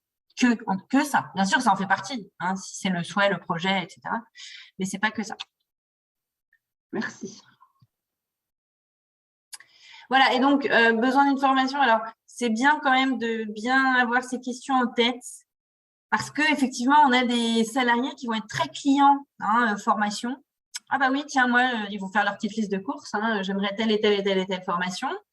Là, il faut bien les challenger. C'est votre rôle, là, pour le coup, parce que c'est un coût, la formation. C'est un coût pour tout le monde, que ce soit pour vous, employeur, pour lui, si c'est son CPF, pour la collectivité, la communauté, comment on pourrait dire, oui, pour la collectivité, si cette formation, elle est financée par les fonds communs. Donc, important de bien les challenger pour être sûr que cette formation, elle soit pertinente quand même, hein, et qu'elle va à la fois dans le sens, alors, si on doit hiérarchiser un petit peu la lecture de tout ça, que cette formation, elle va à la fois dans le sens des besoins de l'entreprise. Si elle est décalée par rapport à la stratégie aux besoins de l'entreprise et que du coup, elle sera plutôt prise en charge par le salarié via son CPF, et que cette formation, elle va quand même concourir au développement de son employabilité, parce que c'est quand même le but. Voilà. Concernant les outils, donc là, je vous mets un aperçu, c'est des captures d'écran de l'outil que j'ai conçu. Vous l'aurez donc en pièce jointe, il sera en format Word. Et notamment dans cet outil, donc vous avez… cet outil vous permet de structurer en fait tous ces questionnements qu'on a pu voir sur les 2 diapos précédentes, où on va partir donc du bilan des 2 dernières années, où la personne va s'exprimer sur les compétences qu'elle a renforcées ou acquises par rapport, et donc là on est bien sur sa fiche de poste, par rapport à ses activités qu'elle a dans son poste. Et puis aussi dans le cadre personnel, parce qu'on peut avoir des belles surprises. On peut avoir des personnes qui sont assez friandes, qui sont curieuses, qui sont dans l'apprentissage, etc. Et qui, à côté, par exemple, moi, je me forme à l'apiculture amateur, pourquoi pas, ça peut peut-être intéresser mon employeur s'il a envie de mettre des ruches sur le toit de notre structure. Ça peut l'intéresser, cette compétence, parce que il pourrait me désigner comme chef de projet sur les ruches de l'APEC, par exemple. Hein. Ça peut être aussi quelqu'un qui, à ses heures perdues, anime un blog sur du scrapbooking, par exemple. Donc, ça veut dire qu'on a quelqu'un qui est à l'aise avec l'outil informatique, qui aime interagir avec une communauté virtuelle, etc. Et donc, moi, ça peut aussi me donner des pistes sur à qui je vais confier la mission d'animer les réseaux sociaux de mon entreprise, parce que je n'ai pas les moyens de me payer un community manager. Bon, peut-être que cette personne, ça pourrait l'intéresser d'avoir cette mission-là en plus de son poste. Voilà. Donc, il y a plein de choses qui peuvent ressortir de cette interrogation. Après, la personne, elle n'est pas du tout obligée de se livrer sur son côté personnel, mais en tout cas, vous verrez que si vous lui avez demandé de préparer cet entretien, je pense qu'elle se fera un plaisir de vous dire ce qu'elle fait à côté qui lui donne des compétences. En fait. Après, on est sur le maintenant. Hein, donc, la personne, vous allez avec elle voir ce qu'elle apprécie, ce qu'elle souhaite modifier, ce qu'elle aime moins, au contraire, etc. Pour la faire évoluer justement son poste et du coup, justifier derrière son évolution professionnelle. Et puis après, on va être sur le demain, l'entreprise de demain. Donc, c'est là où vous allez bien remettre pour tous vos salariés, et donc ça, vous pouvez faire un copier-coller, ce qu'il est important de leur dire sur la projection que vous faites de votre entreprise demain, qui va faire le lien justement avec, oui ou non, la prise en charge de leur projet professionnel par l'entreprise. Donc, derrière, on les interroge sur leur projet professionnel. Et on verra qu'il y a des choses sur lesquelles ça va être très simple de remplir toutes ces cases et d'autres où on ne va pas savoir, nous, en tant qu'employeur, quel dispositif il convient de mettre en place pour arriver à satisfaire notre salarié sur ce projet qu'il a.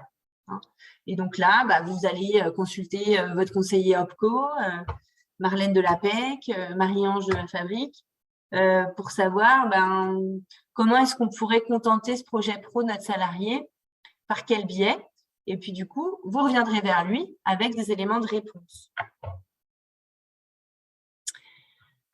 Voilà, et donc là, on est bien sûr, quand même, on prend des engagements au moins pour revenir vers lui, parce que 2 ans, c'est à la fois long et court, donc ça peut vite nous sortir de la tête, ce sujet-là pour un salarié en particulier.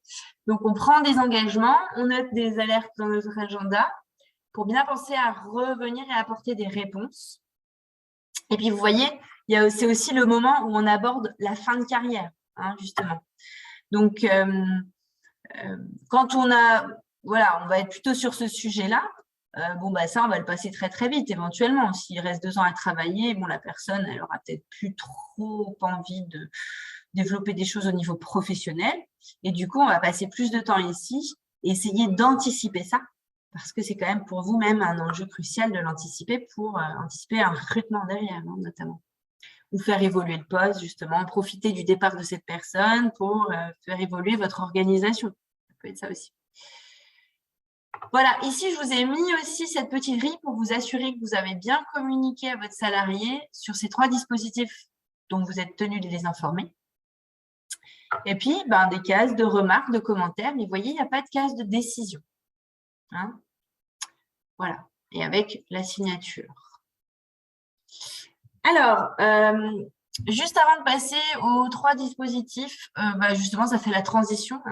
Cet entretien professionnel, en fait, c'est un moment charnière dans la formation professionnelle. Alors, même si ça ne devrait plus s'appeler comme ça, le développement des compétences du salarié, puisqu'en fait, c'est le moment où derrière, on va pouvoir aller articuler d'autres dispositifs. On peut prendre un exemple très concret. Je suis avec mon salarié en entretien professionnel. Il me dit qu'il aimerait bien se perfectionner en anglais parce que de plus en plus, il a affaire à des clients anglais parce que mon entreprise, elle s'est ouverte sur un marché international. Je lui dis, oui, c'est effectivement une très bonne idée, ça va vraiment dans le sens de notre projet d'entreprise. Dans ce cas-là, je lui programme en urgence une formation anglais dans le cadre du plan de développement de mes compétences. Et donc ça, c'est l'entreprise qui va prendre en charge. Après, ça peut être un salarié admettons, il est développeur informatique, il a envie d'acquérir une nouvelle technologie, un nouveau langage de programmation. Ce n'est pas vraiment un langage que j'utilise moi en tant qu'entreprise dans les solutions que je propose à mes clients, mais vu que c'est un langage qui est de plus en plus utilisé, je pourrais bien en avoir besoin prochainement. Sauf que ce n'est pas la priorité sur le plan. Donc là, je peux négocier avec lui, en fait. Je peux lui dire, bah oui, c'est intéressant, et même pour ta propre employabilité, c'est super. Donc, je t'orienterai normalement vers ton CPF, parce que moi, ce n'est pas un besoin que j'ai tout de suite en priorité. Bon, par contre, cette formation est très coûteuse et elle pourrait m'intéresser à moyen long terme. Du coup, on peut faire un cofinancement. C'est-à-dire que moi, je vais aller abonder, si cette formation coûte 4 000 €, que tu n'as que 2 000 € sur ton CPF, je vais aller abonder de 2 000 € ton CPF. Et comme ça, c'est une action qui va être cofinancée entre l'employeur et le salarié. Après, je peux aussi avoir un salarié qui dit, lors de l'entretien pro, ouais, bon, je retrouve pas beaucoup là de motivation le matin pour venir travailler. Je crois que j'ai un peu fait le tour de mon poste. Voilà. Moi, employeur, j'ai pas forcément de choses à lui annoncer en termes de changement, d'évolution de son poste. Le salarié n'est pas très proactif sur comment il pourrait faire évoluer ce poste. Bon, il sait pas trop. En tout cas, il n'est pas dans un bon mood. Bon, c'est peut-être le moment pour lui d'aller consulter un conseiller en évolution professionnelle. Ça, c'est gratuit, neutre, confidentiel. C'est pas à vous de gérer cette errance dans la tête de votre salarié, même si, bien sûr, lors de cet entretien pro, vous allez essayer quand même de tirer quelques ficelles. Bon, c'est peut-être plus de votre ressort. Donc, appuyez-vous sur le CEP. Vous lui dites, écoute, je te conseille d'aller voir quelqu'un à l'extérieur avec qui tu pourras vraiment t'exprimer librement pour voir qu'est-ce qu'il faudrait changer aujourd'hui dans ta vie professionnelle. Est-ce que c'est le poste? Est-ce que c'est l'entreprise? Est-ce que c'est une mission? Est-ce que c'est une personne qui pose problème, justement, par exemple ton manager ou quoi? Voilà, donc tu fais le point et puis voilà, tu avanceras dans ta réflexion. Donc, il va voir son conseiller en évolution professionnelle. Et puis, ce conseiller en évolution professionnelle, même s'il est expert sur le marché de l'emploi, sur le territoire, sur les métiers, les formations, etc., constate quand même que c'est un petit peu flou dans la tête de cette personne et que lui, en 3 rendez-vous, il va avoir du mal à éclaircir. Il peut très bien l'orienter vers un bilan de compétences qu'il financera à travers son propre CPF. Voilà. Voilà quelques exemples de comment s'articulent tous ces dispositifs à partir de l'entretien pro, si tant est qu'on ait fait l'entretien pro. Alors, je commence. Avec le conseil en évolution professionnelle, je vais aller assez vite, il nous reste une demi-heure. Je vous donne vraiment les infos très essentielles. Vous avez une petite vidéo sur le site de l'APEC, enfin même sur le YouTube de l'APEC, vous tapez CEP APEC, une vidéo qui est très bien faite, qui explique ce que c'est que le CEP. Mes collègues, en fait, font du CEP dans nos bureaux. C'est des personnes… Alors déjà, c'est accessible à tous les salariés, même les gérants, les auto-entrepreneurs, etc. Alors ça, pour le coup, c'est différent côté fonction publique. Ça, j'en suis sûre, parce qu'on m'a déjà posé la question. Vous avez un dispositif spécial et qui est dédié à la fonction publique. Mais vous avez accès à ce droit, mais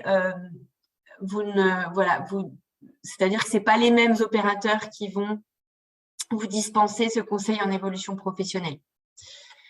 Je vais d'ailleurs juste après passer sur les opérateurs, à qui il faut s'adresser, quels sont les contacts. Donc, c'est des consultantes ou conseillers qui sont vraiment en lien avec les besoins économiques des territoires, des branches, qui connaissent les métiers, qui connaissent la formation, même la création d'entreprise. Moi, j'ai des collègues qui sont spécialisés en création d'entreprise, j'en ai d'autres qui sont spécialisés en formation, d'autres qui vont être plus sur le côté international. Voilà, donc c'est des personnes qui ont développé ces connaissances du marché de l'emploi avec plus ou moins de spécialisation et qui vont donc, par un questionnement et par du conseil, permettre à un salarié de faire le point sur sa situation professionnelle actuelle. Donc ça, c'est le premier rendez-vous, on va dire. Faire le point. Le deuxième rendez-vous, ça va être vraiment de formaliser un projet, s'il y en a un. S'il n'y en a pas, mais qu'on n'est pas bien, et du coup, le conseiller en évolution professionnelle va prescrire d'autres solutions comme un bilan de compétences, un coach, etc. Si par contre le projet est clair, eh bien, au troisième rendez-vous, on va définir un plan d'action. Donc, la personne, le salarié, va repartir avec son plan d'action qui pourra être juste de postuler avec les outils qu'on aura remis en forme comme il faut selon les codes actuels, postuler à telle et telle offre qu'on a vue et qui pouvait nous plaire parce qu'on n'est plus bien dans notre entreprise actuelle. Ça pourra être d'aller rencontrer un organisme spécialisé en création d'entreprise parce que ce que je veux faire finalement, c'est me mettre à mon compte.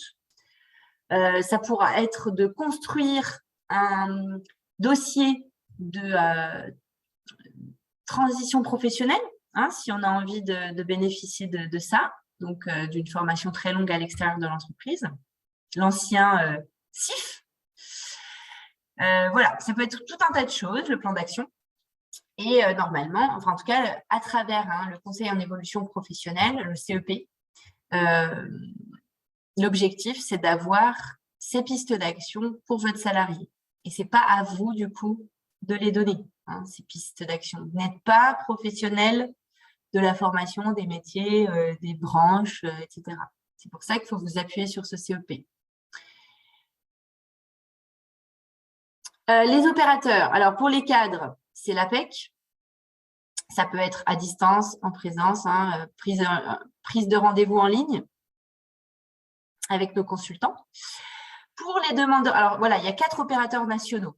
Donc ça, c'est pour toute la France, 4 opérateurs, l'APEC pour les cadres, Pôle emploi, les demandeurs d'emploi, Cap emploi pour les personnes en situation de handicap et pour les moins de 26 ans, les missions locales. Et après, pour toutes les personnes qui ne sont pas dans ces cases-là et qui ne sont pas dans la fonction publique, ça va être des opérateurs qui ont remporté les appels d'offres. Et du coup, sur notre territoire à nous, sur une très grosse moitié est de la France, ça va être le réseau des CIBC. Voilà. Et donc ça, il y en a beaucoup plus en termes d'antennes et d'agences que l'APEC, puisque nous, on est vraiment sur les grosses métropoles. Enfin, les grosses métropoles. En Bourgogne-Franche-Comté, on est physiquement présent à Dijon, à Besançon. Par contre, maintenant, le principe du distanciel fait partie à plus de 50% de notre activité. Par contre, les CIBC vont être plus implantés physiquement sur les territoires, un peu comme Pôle emploi. Et donc, pour vos salariés qui ne sont pas cadres, voilà, ça va être facile d'aller rencontrer quelqu'un du CIBC en physique. Excusez-moi, je posais une petite question, Anne Savignon. Je mettais que si on était encadrant, mais dans une collectivité, est-ce que l'APEC peut accompagner aussi ou Oui, alors mes collègues reçoivent quand même, malgré tout ce que je peux vous dire, pour essayer d'orienter vers les bons interlocuteurs. L'APEC voit aussi beaucoup de personnes quand même, des collectivités, du public, etc. Parce que j'imagine que c'est peut-être le centre de gestion ou je ne sais pas, mais voilà, on connaît quand même le potentiel, les capacités de l'APEC. Ce serait dommage de se couper de ses compétences. Oui, non, mais vous serez accepté. Même si vous sortez un tout petit peu de la case, voilà.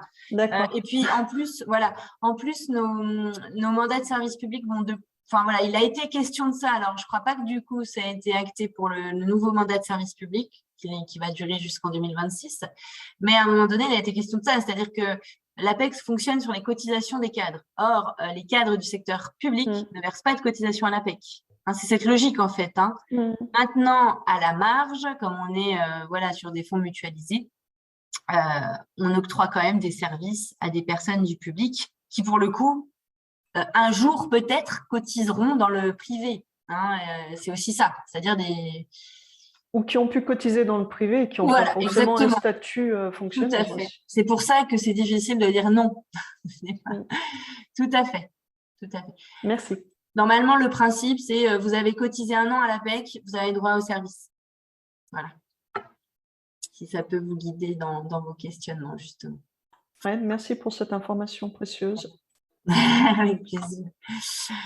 Alors, je passe, s'il n'y a plus de questions sur ce dispositif, hein, qui est quand même assez clair, je pense. Et puis, allez voir des petites vidéos si vous voulez justement vous appuyer dessus pour présenter à vos salariés. Parce que des fois, moi, je peux vous donner des petites fiches explicatives que vous pouvez trouver sur le site du gouvernement, la fiche CEP pour dire ce que c'est. Vous pouvez aussi tout simplement leur montrer une vidéo. Hein, des fois, ça va beaucoup mieux. Plutôt qu'une fiche qu'ils ne liront jamais. Pardon Marlène, je crois que oui. Madame Chognard a une question. Oui, pardon. Voilà. Je vous écoute. Non, plutôt peut-être une précision. Moi, je sais que pour les derniers entretiens que j'avais faits, au niveau de mon OPCO, qui, moi, est une formation, oui. J'avais trouvé les informations pour le CEP, voilà, les informations. Sur leur site. Oui, sur leur site.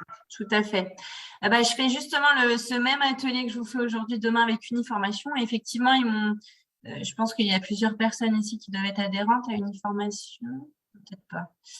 Moi, je suis adhérente, mais je m'étais inscrite, mais je ne peux pas. J'ai une autre réunion avec le conseil. De toute façon, c'est la même chose que ce matin. Alors, effectivement, sur le site de vos OPCO, en général, pas que Uniformation, vous avez un tas d'outils comme ça que vous pouvez aller piocher. D'ailleurs, d'autres trames d'entretien pro, si vous les préférez, par rapport à celles que je vous propose.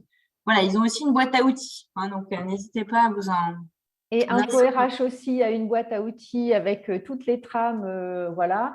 On est en train je suis en train de recréer un mini-site au sein du site internet de la Fabrique qui sera disponible d'ici, je pense, 15 jours avec des tas et des tas d'outils à télécharger pour toutes les personnes qui sont intéressées par ça. Alors, il y a les entretiens professionnels, mais il y a aussi pour les entretiens individuels, le bilan à 6 ans. Voilà, il y a des trames et il y a d'autres outils en dehors de tout ça que vous pourrez télécharger aussi librement. Donc, ça peut être bien d'aller piocher à droite et à gauche et de se faire finalement son outil parfait pour sa structure, en fait. Enfin, c'est vraiment moi, c'est la manière que j'ai de fonctionner d'habitude. Je vais aller regarder un peu, voilà, et puis après, je me fais quelque chose sur mesure et je pense que ça peut être pas mal de fonctionner comme ça. Voilà. Marlène, je vous laisse continuer.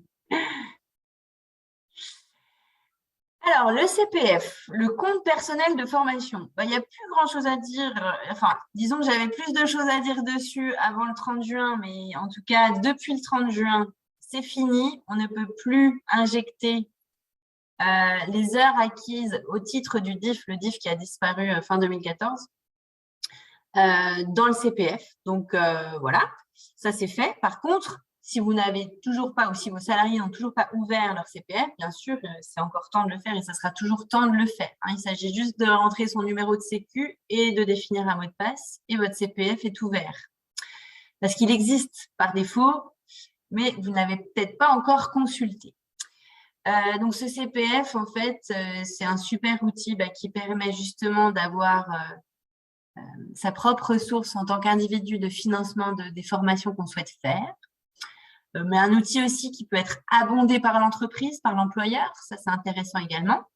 Si vous souhaitez faire des abondements à vos salariés sur le CPF, ce sera également sur l'application ou le site Mon CPF. Par contre, ça sera sur l'espace financeur. Voilà, petite astuce. Donc, il est utilisable par tout salarié tout au long de sa vie active, y compris en période de chômage, pour suivre une formation qualifiante ou certifiante. Donc, il a remplacé ce fameux DIF et tous vos salariés ou même vous, si vous n'avez pas ouvert votre CPF et injecté vos heures du DIF avant le 30 juin 2021, celles-ci sont perdues. C'est dommage, mais c'est comme ça. Donc ici, vous avez le lien pour aller vous connecter sur le site. Vous pouvez télécharger l'application. Tout ça fonctionne très bien. Par contre, je vous invite aussi à inviter vos salariés à vérifier que les données intégrées lors de l'ouverture du compte sont les bonnes. Moi, par exemple, à titre d'info, quand je suis allée ouvrir mon CPF, j'ai constaté qu'en 2018, rien n'avait été injecté sur mon CPF, alors que j'ai travaillé à temps plein toute l'année 2018. Et donc là, vous avez un formulaire de contact qui permet de signaler une anomalie aux personnes qui gèrent ce CPF. Et les personnes m'ont transmis un papier à remplir par mon employeur pour bien justifier que j'aurais dû avoir droit à l'abondement de mon CPF.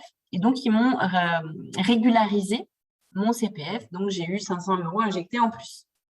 Voilà, donc c'est dommage aussi de se priver de ces fonds parce qu'il y a eu une erreur de saisie ou parce que l'employeur d'avant, il n'a pas été très rigoureux dans la saisie, les saisies des DSN et tout ça.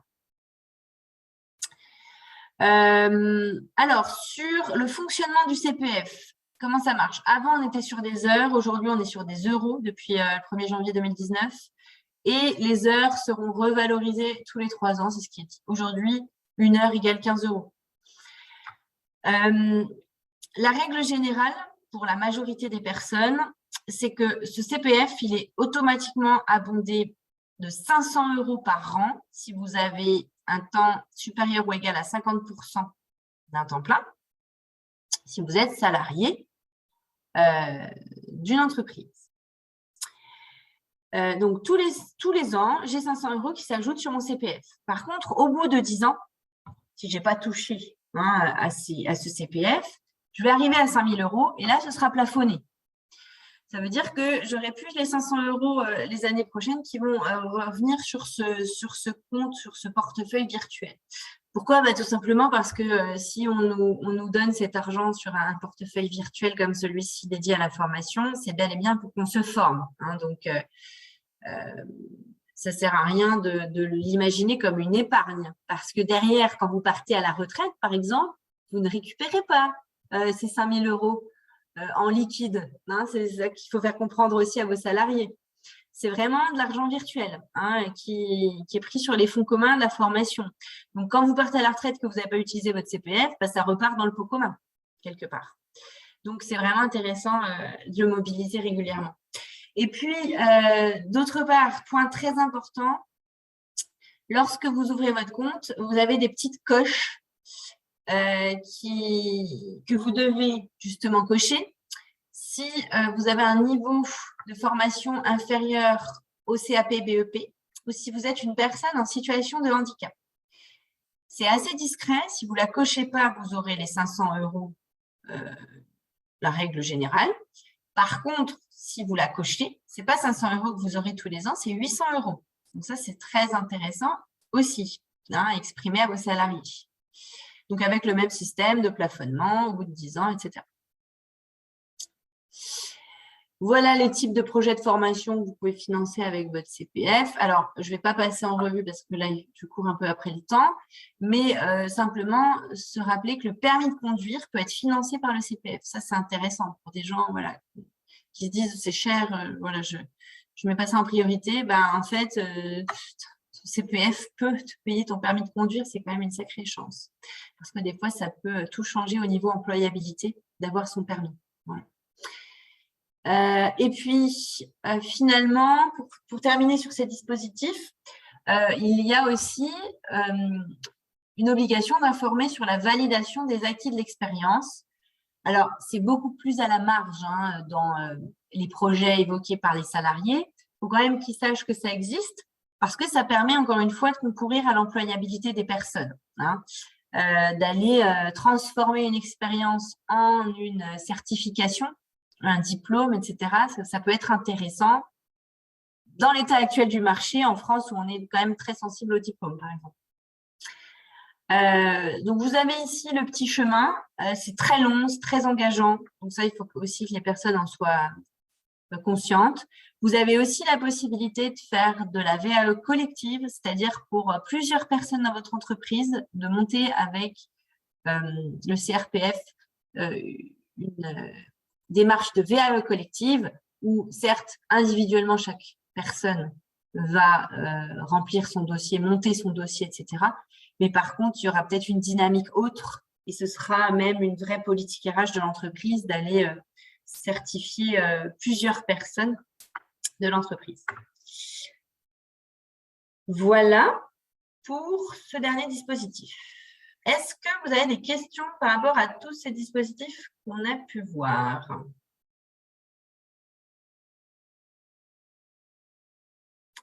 Sinon, je vais finir, en fait, clôturer cette animation avec un focus sur le bilan à 6 ans.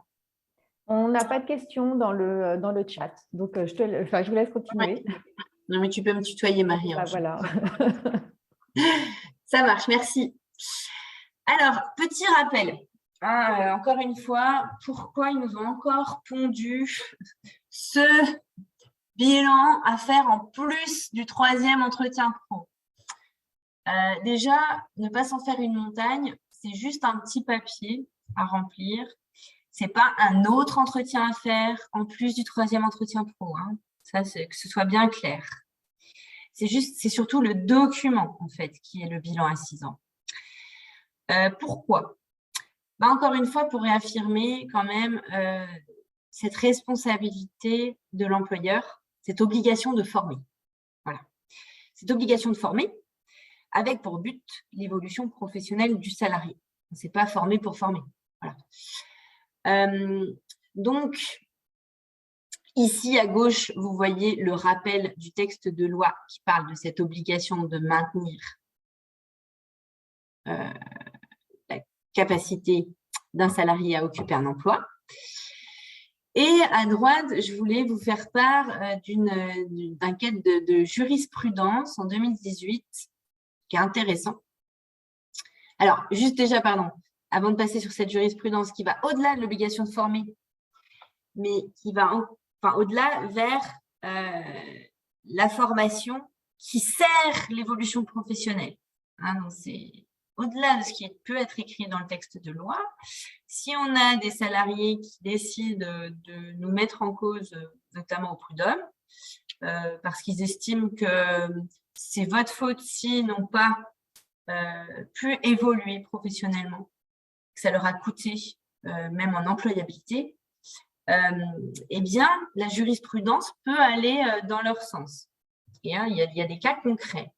Alors déjà, simplement vous rappeler que cette obligation de former, pour quelque motif que ce soit, pour en tout cas le maintien de l'employabilité, elle peut donner lieu, hein, donc elle est liée donc avec un risque prud'homal. C'est-à-dire que même si vous êtes, vous n'êtes pas dans les effectifs qui sont sanctionnables dans le cadre de l'entretien professionnel, les dommages et intérêts peuvent être bien plus importants que les sanctions prévues pour les entreprises de plus de 50 salariés dans le cadre de l'entretien pro. Hein, on a régulièrement des dommages et intérêts de 10 000 € qui peuvent tomber parce que le salarié a démontré que l'employeur n'avait pas respecté son obligation de former. Et notamment, donc, cette jurisprudence-là que je vous stipule à droite, en fait, il s'agit d'un salarié qui avait quand même effectué 17 formations assez courtes dans l'entreprise depuis qu'il était embauché, qui étaient liées à son métier, à son poste sur lequel il avait été embauché. Et ce salarié, il avait des appréciations favorables de sa hiérarchie relatives à sa capacité à évoluer vers un poste de manager. Cela dit, ces demandes de formation qui lui auraient permis d'acquérir des compétences en management lui ont été refusées. Et bien du coup, la Cour de cassation, elle a déduit un manquement de l'employeur à son obligation de formation, malgré le fait que le salarié avait quand même 17 formations dans l'entreprise. Pour perte de chance, faute de formation. C'est comme ça qu'elle s'appelle, cette jurisprudence. Donc, certes, l'employeur a formé. Par contre, quand il s'est agi d'accompagner le salarié dans son projet d'évolution managériale, l'employeur n'a pas formé. Et du coup, il est considéré comme n'ayant pas rempli son obligation de formation. Voilà. Donc, 10 000 €. Hein. Ce bilan état des lieux, comme je vous le disais, ce n'est pas un entretien à refaire en plus. Hein. Alors déjà, ça peut être dissocié du 3e entretien pro, mais moi, je trouverais ça plus intéressant quand même de le faire en même temps. Au moins, c'est fait. Mais ça peut tout à fait être, tiens, on fait ton entretien professionnel. Par contre, je n'ai pas eu le temps de préparer ton bilan état des lieux.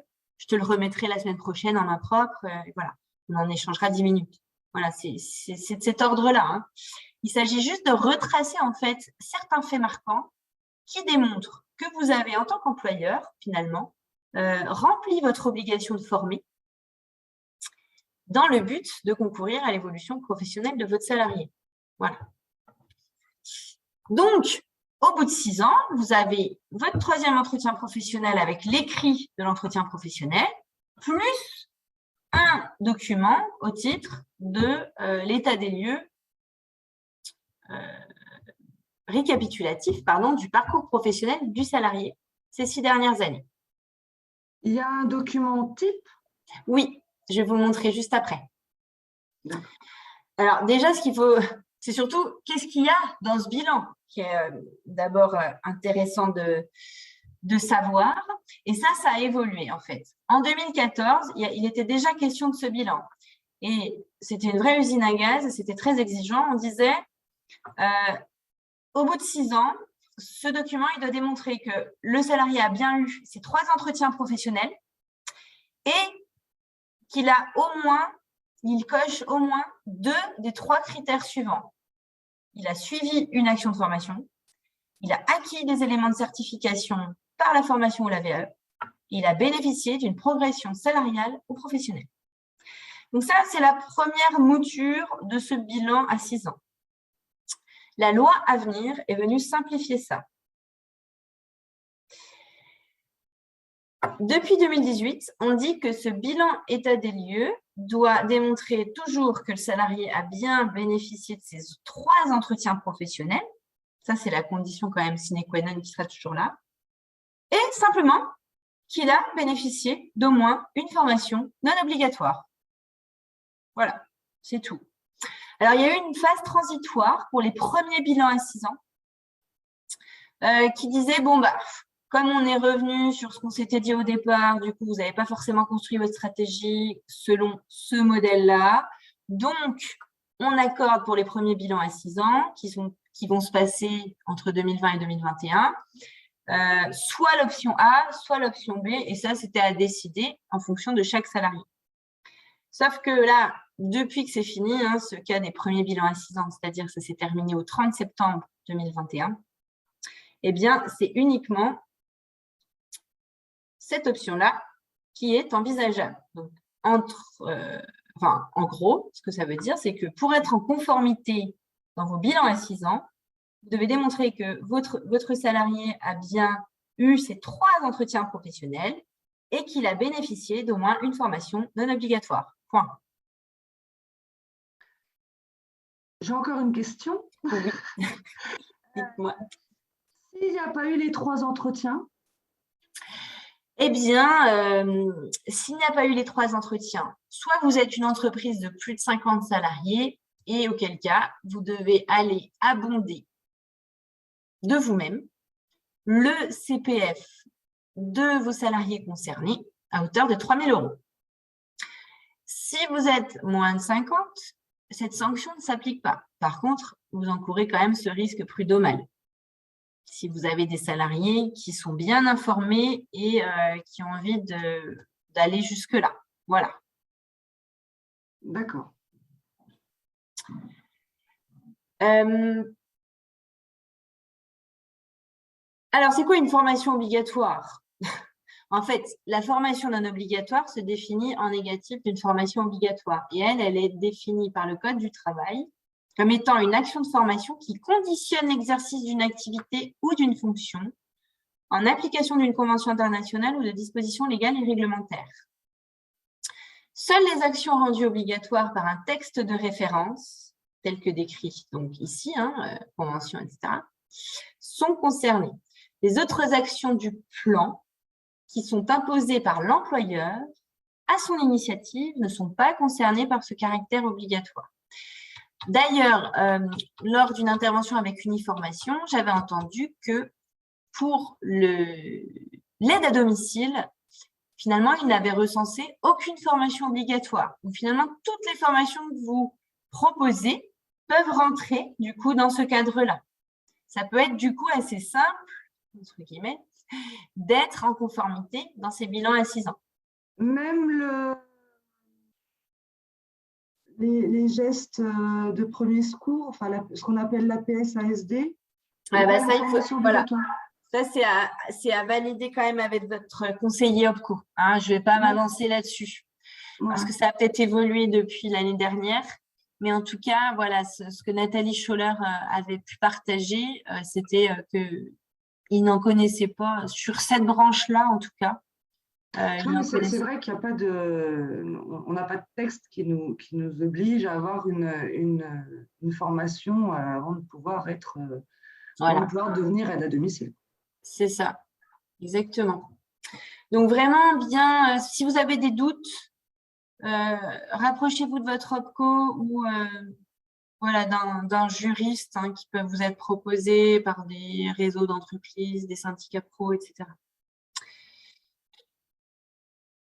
Le bilan à 6 ans, l'outil, pareil, il sera en annexe 2 du document que je vous envoie, le document unique que je vous envoie qui va vous servir à la fois pour vos entretiens pro et vos bilans à 6 ans.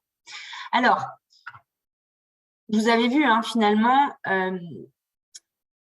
le document, si on s'en tient aux critères de conformité du bilan à 6 ans selon la loi de 2018, il n'y aurait pas grand-chose à écrire dessus, à part toutes les formations finalement suivies et comme quoi elles sont obligatoires ou non.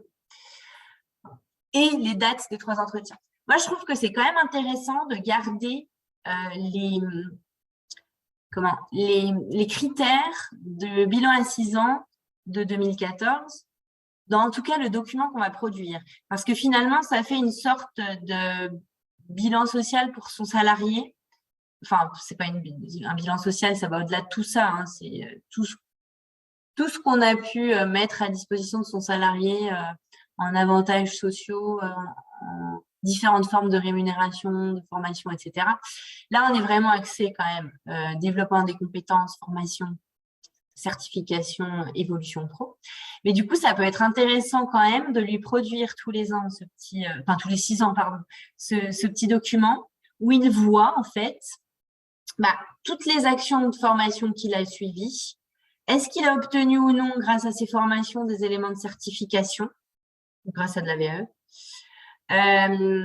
Quelle progression professionnelle il a réalisée? Et donc là, on est sur des changements de poste, que ce soit horizontaux ou verticaux, que ce soit dans la hiérarchie ou bien dans des changements de poste, simplement, même si c'est sur le même niveau. Ça va être considéré comme de la progression professionnelle. Et la progression salariale, ça peut être aussi intéressant de la formaliser. En fait, ça permet simplement aux salariés de voir son parcours. C'est bien un récapitulatif du parcours des 6 dernières années. Et des fois, ça permet aux personnes peut-être de se dire « Ah oui, finalement, j'ai quand même bien avancé dans cette entreprise. Je me plains assez souvent, mais au final, ouais, il s'est quand même passé des choses. » Voilà, donc je trouve que c'est intéressant quand même de le garder sous cette forme. Maintenant, si vous n'êtes pas obligé de tout remplir, si ça vous embête, vous pouvez enlever des colonnes ou des lignes. Et ce qui compte, ça va être surtout de démontrer que les actions de formation suivies ne sont pas obligatoires aux yeux de la loi de 2018 et que la personne a bien eu ses 3 entretiens pro. Voilà, donc là, juste, je repasse sur cette sanction, mais je vous en ai déjà parlé, et c'est pour les entreprises de plus de 50. Donc, ils sont partis sur un système d'autodéclaration, c'est-à-dire qu'à partir du 1er octobre, les entreprises, cette année, doivent aller se déclarer ou non en conformité par rapport à leur premier bilan à 6 ans. Et si elles ne le sont pas, on compte sur elles pour aller abonder le CPF de leurs salariés de 3 000 €. Voilà, c'est drôle d'état d'esprit. Enfin voilà, on part du principe que les entreprises vont aller s'auto-déclarer et s'auto-sanctionner. Ça peut être discutable. Voilà, vous allez peut-être vous poser la question des contrôles, qui fait les contrôles, qu'est-ce que je risque si je ne l'ai pas fait, etc. C'est très très flou pour l'instant. Les personnes qui vont être susceptibles de contrôler ne sont peut-être même pas encore au courant. En tout cas, moi, j'en discute avec l'URSSAF. Ils n'ont pas eu du tout d'éléments par rapport à ça, alors qu'il en était question. Les DREETS restent muettes. France Compétences, en tout cas, est l'organisme qui collecte les sous de la formation. Donc, logiquement, ça devrait être des personnes qui dépendent de France Compétences. Sauf que France Compétences, c'est un organisme qui est à Paris. et donc qui est centralisé, on va dire. Donc voilà, est-ce que du coup, ces contrôles vont être faits par les OPCO qui représentent un peu France Compétences dans les territoires? Je ne sais pas. C'est encore très flou. Mais pour ne pas finir sur cette note négative, je voulais juste conclure sur cet entretien professionnel et j'espère que vous aurez quand même trouvé du sens dans tout ce qu'on a pu dire. En tout cas, on est vraiment sur un moment qui permet aux deux parties, et ça c'est important, hein, ce n'est pas que pour notre salarié, c'est aussi pour nous, d'être dans de la prospective, dans de la projection, de se projeter sur demain, parce que oui, tout évolue très vite, encore une fois. C'est très instable, tout ça. Et du coup, il y a aussi un vrai enjeu par rapport à l'obsolescence possible des compétences et donc de l'employabilité des salariés. Et donc, de l'obsolescence aussi de son entreprise, hein, par conduction. C'est un super outil humain, pour le coup, pour créer de l'humain, pour créer du lien, de l'écoute, de l'échange dans l'entreprise, parce qu'on sait que beaucoup de problèmes dans les entreprises viennent d'un problème de communication. Donc là, c'est le moment d'en faire, en fait. Et puis, c'est aussi un très bon outil pour concourir au collectif, parce que quand on a des humains qui sont bien dans l'entreprise, le collectif s'en trouve plus fort. Et du coup, derrière, l'aura de l'entreprise à l'extérieur est aussi plus intéressant, plus positif.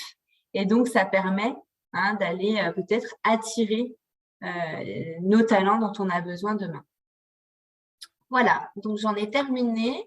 Et du coup, je suis vraiment, si vous avez encore 2-3 petites minutes et que vous avez des questions en suspens, encore disponible pour y répondre. Oui, alors je voulais rebondir sur ta dernière diapo en disant que oui, avoir une marque employeur qui est, on va dire, attirante, c'est très important parce qu'on sait, notamment avec les nouvelles générations qui arrivent sur le marché du travail, que ça, c'est un élément essentiel de leur choix d'entreprise, en fait. Donc, du coup, avoir la réputation d'être une entreprise qui prend soin de ses salariés, qui prend soin de leur employabilité à long terme, c'est toujours très bon à prendre. Voilà. Est-ce que tu pourras nous dire, à part s'il y a des questions aussi, comment comment on va communiquer après? Alors, je pense que je ne sais pas si c'est toi qui envoies le document ou d'accord. Ok.